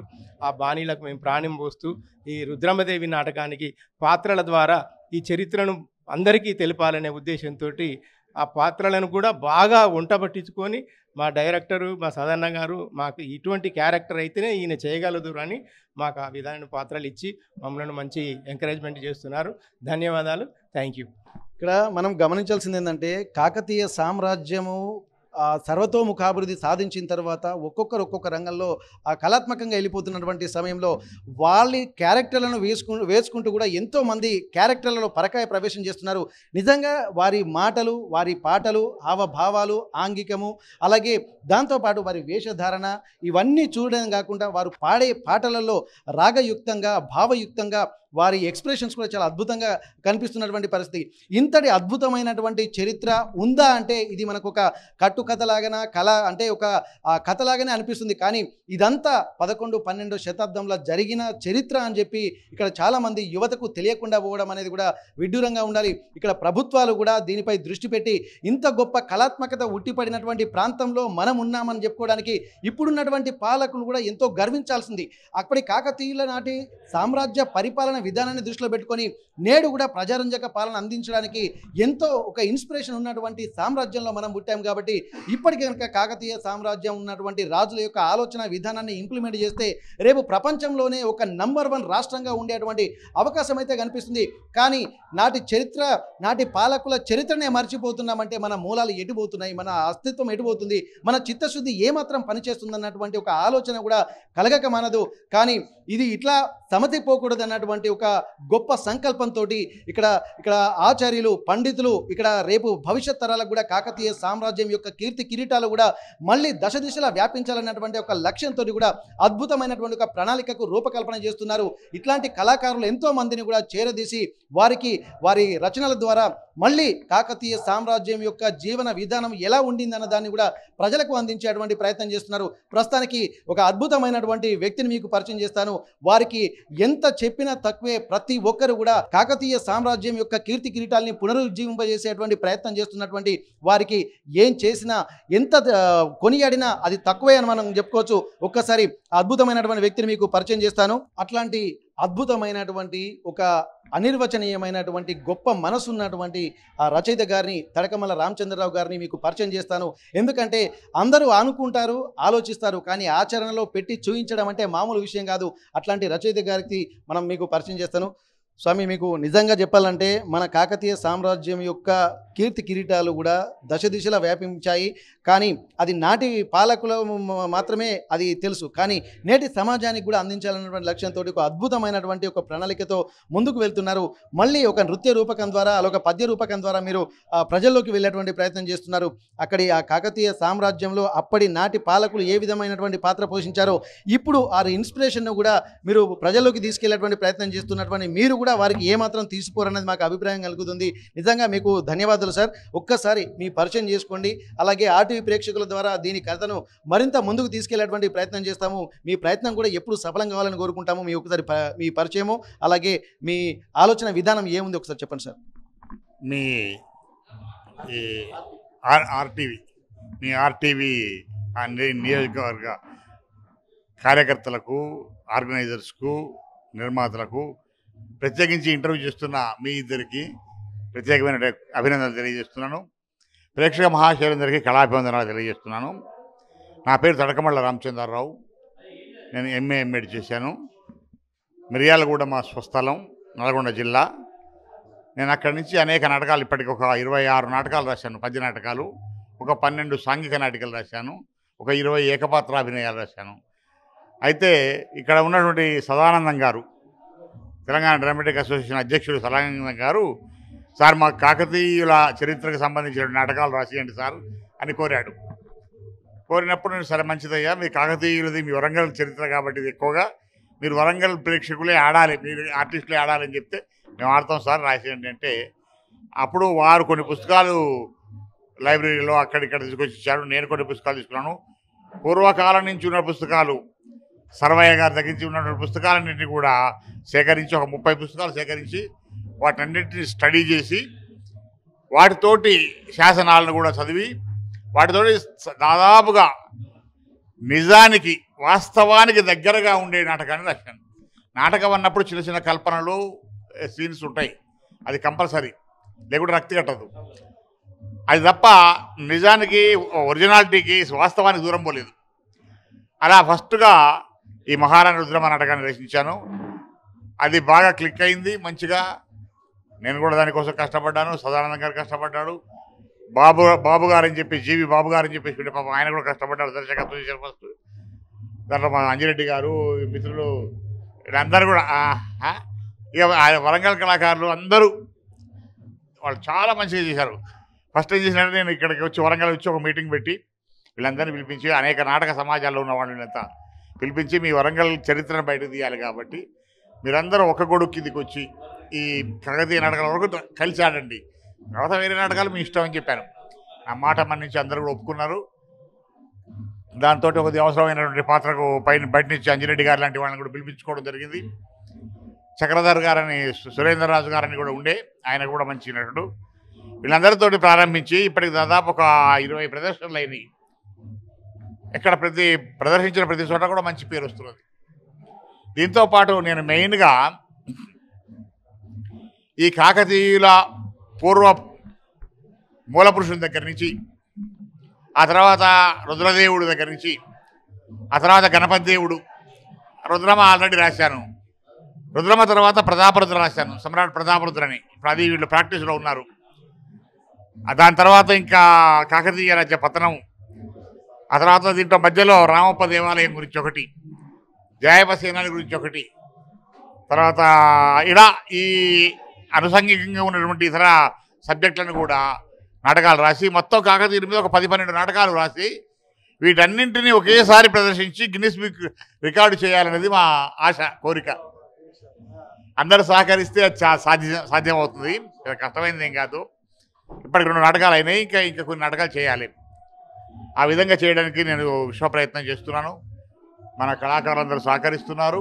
ఇక ముందు కూడా సహకరించాలని వారిని కోరుతున్నాను. ముందుగా మీకు తర్వాత చెప్పేది ఏంటంటే, ఇందాక నుంచి ఈ రుద్రమ నాటకంలో ఉన్న విశేషాలన్నీ పాత్రధారులు మీకు చెప్పారు. ఇక మళ్ళీ నేను వాటి జోలికి పోవాల్సిన అవసరం లేదు. కాకపోతే ప్రభుత్వానికి అవసరమైనటువంటి విషయాలు కొన్ని. ఏ రాజ్యమైనా నీటి వసతి లేకపోతే అది చాలా దెబ్బతింటుంది. కాకతీయులు ఎట్లా సముద్రం అనే పేరు పెట్టి, కే సముద్రం అని, ఆ సముద్రం, ఈ సముద్రం పేర్లు పెట్టుకొని చుట్టూ ఒక గొలుసు కట్టు చెరువులను తయారు చేశారు. అందుకనే ఆనాడు కాకతీయుల సామ్రాజ్యం ఎలాంటి ఈతిబాధలు లేకుండా, ఆహారానికి కొదవ లేకుండా మంచిగా నడిచింది. కళలు విరాజిల్లాయి, దేవాలయాలు మంచిగా నడిచాయి, అన్నీ జరిగాయి. అలాగే ఇప్పటి కాలంలో ఉన్నటువంటి ప్రభుత్వాలు కూడా ఈ పనులు చేస్తే, ఒకటి చెరువులు తవ్వించడము, వాటిని బాగు చేయించడము, రెండోది నీటి కాలువలు తవ్వించడము, నీరు సరఫరా చేయడము, మంచినీరు, సాగునీరు ఇవ్వడము, దాంతోపాటుగా రైతులకు సహాయం చేయడం. అప్పుడే కాకతీయ రాజులే సహాయం చేశారు. మహారాణి రుద్రమదేవి ఉంది, రైతే రాజుగాడే అని చెప్పేసి అప్పుడే చెప్పించినాం. ఆ తర్వాత వచ్చిన ప్రభుత్వంలో మన తెలంగాణ ఏర్పడిన తర్వాత చంద్రశేఖర్ రావు గారు కొంత ప్రయత్నం చేశాడు, చెరువులన్నింటినీ మళ్ళీ బాగు చేసి నింపించాడు. అప్పుడు మా యొక్క పథకం నడుస్తుంది అని ఆనందపడ్డాం. అట్లాగే ఇప్పటి ప్రభుత్వం కూడా అలాగే చేస్తే చాలా సంతోషపడతాం. ఆ విధంగా ప్రభుత్వానికి ఒక దిశానిర్దేశం ఇచ్చినట్టుగా మన పూర్వ కాకతీయ రాజులు ఎలా పరిపాలన చేశారు, వారి యొక్క నిర్ణయాలు ఎలాంటివి, వారి యొక్క రూపొందించిన పథకాలు ఎలాంటివి, వాటి వల్ల ప్రజలకు ఏం ఉపయోగమైంది అనేది ఈ నాటకాల ద్వారా చెప్పి, భవిష్యత్ తరానికి కూడా ఈ నాటకాల వల్ల కొంత ఎన్లైట్ చేయాలని చెప్పేసి నేను ప్రయత్నం చేస్తున్నాను. అదేవిధంగా మన దగ్గర ఉన్నటువంటి కవులు పోతన కానివ్వండి, సోమనాథులు కానివ్వండి, ఇలాంటి కవుల చరిత్రలు కూడా బయట తీసుకురావాలి. ఎందుకంటే చాలా కాలం నుంచి వందల సంవత్సరాలు ఉండొచ్చు, సరే మనకు స్వాతంత్ర్యం వచ్చి 75-80 సంవత్సరాలలో మధ్యలో అవుతున్నప్పటికీ అంతకుముందు నుంచి కూడా మన తెలంగాణ ఏరియాలో కవులను కానీ, కళాకారులను కానీ, రాజులను కానీ వాళ్ళ ఒరిజినల్ విషయాలు, వాళ్ళ శక్తులు, వాళ్ళ గొప్పతనాలు బయటకు రాలి అని అనదొక్కబడ్డాయి. ఒకటి రెండు వచ్చినా కూడా వాటిని వేరే రూపాలు మార్చి ఇచ్చారు. కాబట్టి వాటిని ఇప్పుడు మన తెలంగాణ చరిత్రను మనమే బయటకు తీసుకురావాలి, మన తెలంగాణ కవులను మనమే బయటకు తీసుకురావాలి, మన తెలంగాణ రాజులను మనమే బయటకు తీసుకురావాలి. ఎందుకు తీసుకురావాలి? ఏమవసరమయ్యా ఎప్పుడో అయిపోయిన వాళ్ళ చరిత్ర గురించి మనకి ఎందుకంటే ఆ చరిత్రలో ఉన్న మంచి ఏమిటి, ఆ చరిత్రలో ఉన్న సేవ ఏమిటి, ప్రజలకు వాళ్ళు చేసిన మేలేమిటి, దాన్ని ఇప్పటి ప్రభుత్వాలు ఎందుకు చేయాలి, ఏమవసరం అని చెప్పేది గుణపాఠం లాంటి సందర్భాలు ఉన్నాయి వీటిలో. కాబట్టి ఆ చరిత్రనంతా వెలికి తెచ్చి వాళ్ళు చేసిన సేవను, వాళ్ళు చేసిన అన్ని విషయాల్లో దేవాలయాలు ఎందుకు దేవాలయాలు ఆనాడు దేవాలయాలు కళాశాలలుగా విద్యాలయాలుగా పనికొచ్చినాయి, ప్రసూతి కేంద్రాలుగా పనికొచ్చినాయి, తర్వాత శిక్షణా శిబిరాలుగా పనికొచ్చినాయి, దేవాలయ ఆధ్యాత్మిక తత్వాలుగా పనికొచ్చినాయి. ఇంకా గ్రామాల లోపల గ్రామ సభలు పెట్టుకొని గ్రామానికి ఏం మేలు చేయాలని చర్చలు చేయడానికి కూడా దేవాలయాల కేంద్రాలు అయినాయి. అటువంటిది ఈనాడు మనం అన్ని వదిలేస్తున్నాం. దేవాలయాలను ఏదో ఒక కొబ్బరికాయలు కొట్టి పూజ చేయడం వరకు ఉపయోగించుకుంటాం. కానీ దేవాలయాలు అన్ని కళలకు, అన్ని విధానాలకు కేంద్రాలుగా మనం కూడా ఏర్పాటు చేసుకోగలిగితే అసలు అంతకంటే గొప్ప రాజ్యం ఏముంటుందండి? రామరాజ్యం అంటే అదే, రామరాజ్యం అంటే ఏదో కాదు, కాకతీయుల రాజ్యం అంటే అదే. కాబట్టి అలాంటి పరిస్థితులు సమాజంలో రావాలంటే మన వంతు ప్రయత్నంగా ఈ నాటకాలు చేయాలని చెప్పి నేను ప్రయత్నం చేస్తున్నా. ఇప్పటికి 26 నాటకాలు రాశాను, అందులో కాకతీయుల నాటకాలు 2 రాశాను. ఇంకా ఈ కాకతీయుల నాటకాలు 5-6 నాటకాలు ఉన్నాయి, ఇంకా అవి కూడా రాయాలని, దాదాపు ఒక 10 నాటకాలన్నా రాయాలని చెప్పేసి ఆలోచనలో ఉన్నాను నేను. అవి రాసి ఒక గిన్నిస్ బుక్ రికార్డు వీళ్ళందరినీ, ఈ ఆర్టిస్టులందరినీ పెట్టి ఒక గిన్నిస్ బుక్ రికార్డు చేయాలని చెప్పేసి ఆలోచనలో ఉన్నాము. అది సాధించాలని మీరు కూడా మాకు ఆ విజయంలో సహకారంగా ఉండాలని చెప్పి కోరుకుంటూ, ప్రజలందరికీ కూడా మా ప్రయత్నానికి మీరందరూ కూడా ఇతోధిక సహాయం అందించాలని, ఇవాళ మన సంస్కృతి సాంప్రదాయాలకు, ఆచార వ్యవహారాలకు, తర్వాత నీతి, ధర్మం, న్యాయం అనే విషయాలకు ఉదాహరణలుగా చెప్పదగినవి పద్య నాటకాలు. చారిత్రక నాటకాలు అయితేంది, పౌరాణిక నాటకాలు అయితేంది. వాటిని మన పిల్లలకు నేర్పాలి, వాళ్ళకి చూపించాలి. వాళ్ళకి ఇవాళ క్లాసులలో పోతే నీతి, న్యాయం, ధర్మం అనేది కనపడడం లేదు. మన సంస్కృతి ఏందో సాంప్రదాయం కనపడలేదు. ఇవాళ పొద్దున్న లేస్తే తల్లిదండ్రులకు నమస్కారం చేసే పిల్లవాళ్ళు ఎవరు కనపడుతున్నారు? కనపడడం లేదు. ఎందుకు చేయాలి? అదే దాని గురించి మనం చెప్పాలి. ఆ విషయాలన్నింటినీ కూడా క్రోడీకరిస్తే ఇవి సమాజానికి ఒక నిధిదాయకాలు అవుతాయి, ఉపదేశాత్మకంగా ఉంటాయని చెప్పేసి అలా మన పిల్లలను మళ్ళీ సంస్కృతి వైపు తీసుకురావాలని. భారతీయ సంస్కృతి ప్రపంచంలో చాలా గొప్పది. తర్వాత పద్యనాటకం అనేది మనకు ప్రపంచంలో ఏ భాషలో లేదు, మన ఒక తెలుగు భాషగా ఉన్న ఒక ప్రక్రియ. అది అంత గొప్ప ప్రక్రియను మనం కాపాడుకోవాలి. కాబట్టి పద్యనాటకాన్ని, ఇతర నాటకాలను కూడా ప్రజలందరూ ఆదరించి దానికి ప్రోత్సహించి చేసినట్లయితే మన దేశం బాగుపడుతుంది, సమాజం బాగుపడుతుంది చెప్పేసి చేసుకుంటూ సెలవు తీసుకుంటాం. ధన్యవాదాలు సార్. ఇక్కడ సార్ చెప్తున్నటువంటి మాటలు నిజంగా ఇప్పుడు మనం చూస్తుంటే సార్ ఒక కారణ జన్ములుగా ఇక్కడ మాకు అనిపిస్తుంది. ఎందుకంటే ఒక వారసత్వాన్ని కూడా పుణికిపుచ్చుకోవడమే కాదు, ఆ వారసత్వాన్ని కూడా భవిష్యత్ తరాలకు అందించాలంటే అది ఒక త్యాగం కిందనే, ఒక కర్తవ్య నిర్వహణలో భాగంగానే వారు ఉన్నట్టుగా మనకు అనిపిస్తుంది. ఎందుకంటే ఇప్పటి వరకు 26 పద్య నాటకాలు కూడా రాశారంటున్నారు. అందులో రాణి రుద్రమదేవికి సంబంధించింది 2 పద్య నాటకాలు ఉన్నాయి. మరికొన్ని ఆ పద్య నాటకాలను కూడా రాసి గిన్నిస్ బుక్ రికార్డుకు వెళ్దామన్నటువంటి ఒక ఆలోచన చేస్తున్నారు. ఇంత గొప్ప ఆలోచన ఉండడమే కాదు, దాన్ని ఆచరణలో పెట్టి ఇంప్లిమెంట్ చేయడానికి కూడా ఎన్నో ఇబ్బందికర పరిస్థితులు ఉన్నప్పటికీ కూడా లెక్క చేయకుండా వాటన్నిటిని కూడా సార్థకత చేకూరే విధంగా వారు వెళ్తున్నారంటే నిజంగా భగవంతుడు వారి లక్ష్యం ఏంటంటే గిన్నిస్ బుక్ రికార్డు సాధించాలన్నటువంటి ఒక లక్ష్యం ఉంది. వాస్తవానికి వారి ఆలోచనలకు గిన్నిస్ బుక్ రికార్డు కూడా దిగదుడిపే అనుకోవచ్చు. ఎందుకంటే ఇది కృణవంతో విశ్వమార్యం అన్నటువంటి ఒక కాన్సెప్ట్కి ఒక అద్దం పట్టే విధంగా ఉంటుంది. ప్రపంచవ్యాప్తంగా ఉన్నటువంటి వాళ్ళందరికీ కూడా ఇక్కడ మనకు ఒక ఇన్స్పిరేషన్గా ఉంటుంది. ఇక్కడ పద్య నాటకం అనేటువంటి విషయము ప్రపంచంలో ఏ భాషకు లేదు, కేవలం తెలుగులో ఉంది. అది మన తెలుగు వాళ్ళ యొక్క గొప్పతనంగా వీళ్ళు అభివర్ణిస్తున్నటువంటి పరిస్థితి. ఇవన్నిటిని దృష్టిలో పెట్టుకుంటే వారు ఖచ్చితంగా గిన్నిస్ బుక్ ఆఫ్ వరల్డ్ రికార్డును కూడా ఇక్కడ వారు సాధించాలని చెప్పి, అలాగే వారికి భగవంతుడు నిండు నూరేళ్లు ప్రసాదించాలి. ఎందుకంటే ఖచ్చితంగా మేము చిన్నవాళ్ళం, మనం దాదాపు వారి వయసు, వారి అనుభవం అంతా కూడా మన వయసు లేదు. కానీ అట్లాంటి వాళ్లకు భగవంతుడు మాత్రం ఖచ్చితంగా ఆయురారోగ్యాలు, వారు 100 సంవత్సరాలే కాదు 150 సంవత్సరాలు ఉండాలని చెప్పి అనుకుంటున్నాము.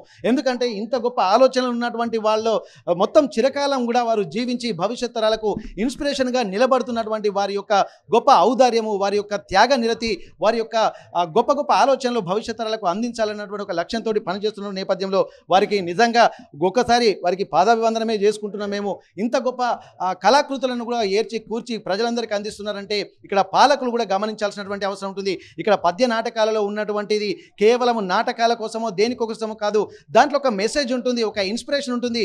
భవిష్యత్ తరాలు అంటే గతంలో ఉన్నటువంటి ఒక గొప్పతనాన్ని అంతా రంగరించి పద్య నాటక రూపంలో కూడా ప్రదర్శింపజేస్తూ భవిష్యత్ తరాలకు చాలా క్షుణ్ణంగా రాబోయే తరాలకు అందించడంలో అతి గొప్ప వాతావరణం అయితే ఇక్కడ వారు కల్పిస్తున్నారు. ఇది ప్రభుత్వాలు గమనించాలి. దానికి సంబంధించి ఊరి బడి, రైతు మడి, దేవుని గుడి, ఈ 3 కాన్సెప్ట్లు చాలా అద్భుతంగా చెప్తున్నారు. ఎందుకంటే దేవాలయాలు అనేవి ఒక శక్తి కేంద్రాలుగా, ఒక ఆధ్యాత్మిక కేంద్రాలుగా, సకల సంపదలకు నిలయంగా కూడా, ఒక పరిపాలన సౌలభ్యంగా, చర్చలకు కేంద్రంగా అన్నిటికీ దేవాలయాలు కూడా ఉన్నాయని చెప్పి అంటున్నారు. అట్లాంటి దేవాలయాలు జీర్ణోద్ధరణ జరిగితే మాత్రం అది వినాశనానికే దారితీస్తుందన్నది కూడా వారి చెప్పగానే చెప్తున్నారు. అట్లాంటప్పుడు దేవాలయాలను సంరక్షించుకోవాలి. రైతులకు సంబంధించినటువంటి వాతావరణాన్ని, ఆ నీటి సమృద్ధిని కూడా మనం ఏర్పాటు చేయాల్సి ఉంటుంది. అలాగే విద్యలో సంస్కృతి సాంప్రదాయాల్ని కూడా చొప్పించి రేపు భవిష్యత్ తరాలకు అందించాలన్నట్టు ఒక లక్ష్యంతో వారు పనిచేస్తున్నారు. ఆ లక్ష్యము నెరవేరాలని చెప్పి అనుకుంటున్నాము. ఎందుకంటే ఇట్లాంటి మహానుభావులు ఉంటున్నారు కాబట్టి ఇంకా నీతి నియమాలు కొన్ని కనిపిస్తున్నాయి. అవి మాత్రం భవిష్యత్ తరాల్లో ఉన్నటువంటి విద్యార్థులకు అందించి మళ్ళీ ప్రపంచంలో కూడా తెలుగు యొక్క కీర్తి కిరీటాలు కూడా దశ దిశలా వ్యాపింపజేసేటువంటి ప్రయత్నం జరుగుతుందనుకోవచ్చు. నాటి కాకతీయ రాజులు మాత్రం ప్రజారంజకంగా పాలించి ఏ విధంగా ప్రపంచ ప్రఖ్యాతిగాంచిరో ఆ పరిపాలనను ఇన్స్పిరేషన్ తీసుకొని ఇక్కడ పద్య నాటకాలు తెలుగులో రాస్తూ మళ్ళీ వారి ఇన్స్పిరేషన్ తోటి ఇప్పుడున్నటువంటి కాలాన్ని సమన్వయం చేస్తూ మళ్ళీ ప్రపంచానికి కూడా మంచి మెసేజ్ అందించేటువంటి ఇక్కడ సార్ తోటి వారికి నిజంగా చాలా అద్భుతమైనటువంటి శక్తిని భగవంతుడు ఇవ్వాలని చెప్పి మరొకసారి ఈ Guinness book of world record కళ నెరవేరాలని చెప్పి మనస్ఫూర్తిగా కోరుకుందాం. ఇప్పటి వరకు కాకతీయ కళారూపాలకు ప్రాణం పోస్తున్నటువంటి కళాకారుల్ని పరిచయం చేశాను. వీరికి కూడా ఆ ప్రాణంలో పద్య రూపాల్లో ఏ విధంగా సంగీతాన్ని నేర్పిస్తూ హార్మోన్ వాయిస్తూ చక్కగా అక్కడ భావ రాగయుక్తంగా తానాన్ని కూడా అందించేటువంటి హార్మోనిస్టు సార్ కొండలరావు గారు ఉన్నారు. ఒక్కసారి మనం మాట్లాడేటువంటి ప్రయత్నం చేద్దాం. నమస్తే సార్. ఇప్పటి వరకు కళలకు ఎల్లలు లేవంటారు. కళ అనేది అసలు కళ కోసం కాదు, ఒక జీవన విధానాన్ని ప్రతిబింబించేటువంటి ఒక అంతర్ముఖమైనటువంటి కళ అని చెప్పి చాలామంది చెప్తా ఉంటారు. అట్లాంటి వారందరికీ కూడా మీరు హార్మోన్ రూపంలో అలాగే హార్మోనిస్ట్గా పనిచేస్తూ వాళ్ళందరికీ కూడా పద్యాలు నేర్పిస్తున్నారని చెప్పి అంటున్నారు. వారందరూ కూడా మీ గొప్పదాన్ని కూడా చాలా చెప్తున్నారు సార్. నిజంగా ఆ కళ మీకు రావడం కూడా పూర్వజన్మ సుకృతంగా మేము అనుకుంటున్నాము. ఇప్పుడు మా ఆర్టీవీ ప్రేక్షకులకు మీ తరపు నుండి హార్మోనిస్ట్గా ఒక గురువుగా ఏం చెప్తారు సార్? నమస్కారం అండి. నా పేరు సురభి కొండలరావు. మాది స్టేషన్ ఘన్పూరు. మాది శ్రీ సాయి సంతోషి నాట్య మండలి. తర్వాత ముఖ్యంగా నేను చెప్పదలుచుకున్నది ఏంటంటే, నేను మా సురభి నాటకాల్లోనే కాకుండా హార్మోనిస్టుగా బయట ఔత్సాహిక కళాకారులు, స్థానిక కళాకారులు వాళ్ళు ఎవరో ఎక్కడ నేర్చుకుంటానంటే నాటకాలు అక్కడ నేను వెళ్ళి నేర్పుతుంటాను, చేస్తుంటా. పరిషత్తులకి పోటీలకి కాంపిటీషన్కి ఇస్తుంటే వాళ్ళకి నేను సహాయ సహకారాలు అందిస్తుంటాను. ముఖ్యంగా చెప్పేది ఏంటంటే, మన భాష తెలుగు భాష, మనకున్నది ఆ తెలుగు భాషలో పద్యం, ముఖ్యంగా మన పద్యం. ఆ పద్యం మనం మర్చిపోకూడదు. అది మర్చిపోతే మనకు మనుగడే ఉండదు. తెలుగు వాళ్ళం కాబట్టి మనం మనుగడే ఉండదు. కాబట్టి ఆ పద్యం మనం బ్రతకాలి. పద్య నాటకం బ్రతకాలి. పద్య నాటకం బ్రతకాలి అంటే కాలేజీలలో కానీ పాఠశాలల్లో కానీ పిల్లలకి ఈ పీరియడ్లతో అన్ని పీరియడ్లతో పాటు ఒకటి నాటక రంగం, పద్య నాటక విభాగం అనుకుంటూ ఒకటి పీరియడ్ పెట్టి పిల్లలకు కూడా పద్య నాటకాల మీద ఆసక్తి చూపుతూ వాళ్ళకి నేర్పిస్తూ పిల్లలను కూడా తయారు చేస్తేనే యువత పద్య నాటకం మీద బ్రతుకుతుంది. అది నేను చెప్పదలుచుకున్నది. మీరు అందరికీ పద్యాలు నేర్పిస్తున్నారు. పద్య నాటకం బతకాలన్న సంకల్పము మీలో ఉంది కాబట్టి మీరు కూడా ఆ ప్రాణం అందరు చెప్తున్నారు, చాలా అద్భుతంగా పాడతారు గురుగారు, మాకు చాలా నేర్పిస్తున్నారు. మీరు ఒక పద్యం పాడండి సార్ మాకోసం. హరిశ్చంద్రుని పాత్ర. హరిశ్చంద్రుడు వేటకు వచ్చినప్పుడు పద్యం. సత్యకీర్తి, ఇది ఒక మున్యాసమ ప్రాంతం లాగా ఉన్నది. ఇక్కడ మనం వేటాడరాదు. ఎలుకలను దూరముగా పోయి వేటాడదాం. అదిగో కాళ్ళడరేవునున్న సెలయేరు, ఆ పొంతల రెల్లు జాళ్ళు దదగ్రంబులు కొన్ని కోయబడినట్లుందోచే అందుండి సాగి దవిష్టంబుగా పోవు కాల్నడల చెక్కి బోధము ఈ చంత అయ్యదే నిర్వారపుటాహుతిల్బుడము తీయం పైన నెత్తావియు ఆ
ఎంత అద్భుతం అంటే ఇప్పటి వరకు శరీరంలో ఉన్నటువంటి 72,000 నాడుల శక్తిని ఒక దగ్గర కేంద్రీకరిస్తే తప్ప ఇట్లాంటి ఒక అనుభూతి భావయుక్తంగా రాగయుక్తంగా వచ్చేటువంటి అవకాశం ఉండదు. వార్ధక్యంలోకి వచ్చిన తర్వాత వారి వాయిస్లో ఉన్నటువంటి గొప్పదనం కూడా ఇక్కడ వారి యొక్క కళ మీద ఉన్నటువంటి ఆ తృష్ణకి మనం అద్భుతంగా మనం గమనించాల్సినటువంటి అవసరం ఉంటుంది. ఇట్లాంటి కళాకారులు అదే తెలుగు యొక్క గొప్పతనాన్ని దశ దిశలా వ్యాపింపజేయడం అంటే మామూలు విషయం కాదు. అందుకే అంటారేమో దేశ భాషలందు తెలుగు లెస్స అని చెప్పి అని చెప్పడానికి కూడా ఎంత అద్భుతమైనటువంటి వాతావరణం అనేది ఇంతకు మించిన ఉదాహరణలు మనకు ఇక్కడ అక్కర్లేదనుకుంటాము. ఎందుకంటే గుక్క తిప్పుకోకుండా ఒకే దాన్ని ఆ రాగాన్ని కూడా ఆ అకారాన్ని ఒక రాగరూపంలోకి మార్చి దగ్గర దాదాపు 2 నిమిషాలకు పైగా కూడా ఒకే విధమైనటువంటి ఆ స్వరాలని కూడా ఆ అకారంలోకి అన్వయింపజేసి మాట్లాడుతున్నటువంటి విధానం కూడా చాలా అద్భుతంగా అనుకోవచ్చు. ఇట్లాంటి కళాకారులు ఉన్నారు కాబట్టి ఇంకా ఒక గొప్ప తెలుగు యొక్క ఖ్యాతి కూడా ఇంకా విస్తరిస్తుంది. ఇక్కడ సార్ ఇంతకుముందు కూడా చెప్పినట్టు ఇక్కడ తెలుగు భాష అనేది పద్యరూపకం అనేది కేవలం తెలుగులోనే ఉంటుంది. కాబట్టి తెలుగుకి ఆల్టర్నేట్ లేదు. సంస్కృతాన్ని సురభాష అంటారు. ఆ సురభాష నుండి వచ్చిందే ఇక్కడ దివి భాషగా అలాగే తెలుగు భాషగా మనం చెప్పుకోవాల్సినటువంటి అవసరం ఉంటుంది. ఇంత అద్భుతమైనటువంటి వ్యాఖ్యానాలు ఉన్నటువంటి వాతావరణాన్ని మనం రావడము, ఆ వాతావరణంలో మనం కూడా వచ్చి ఇమిడిపోవడం నిజంగా ఒక పూర్వజన్మ సుకృతంగా చెప్పుకోవచ్చు. నిజంగా ఇప్పటిదాకా గురువు అంటారు, గురువు లేని విద్య గుడ్డి విద్యగా చెప్పుకుంటారు.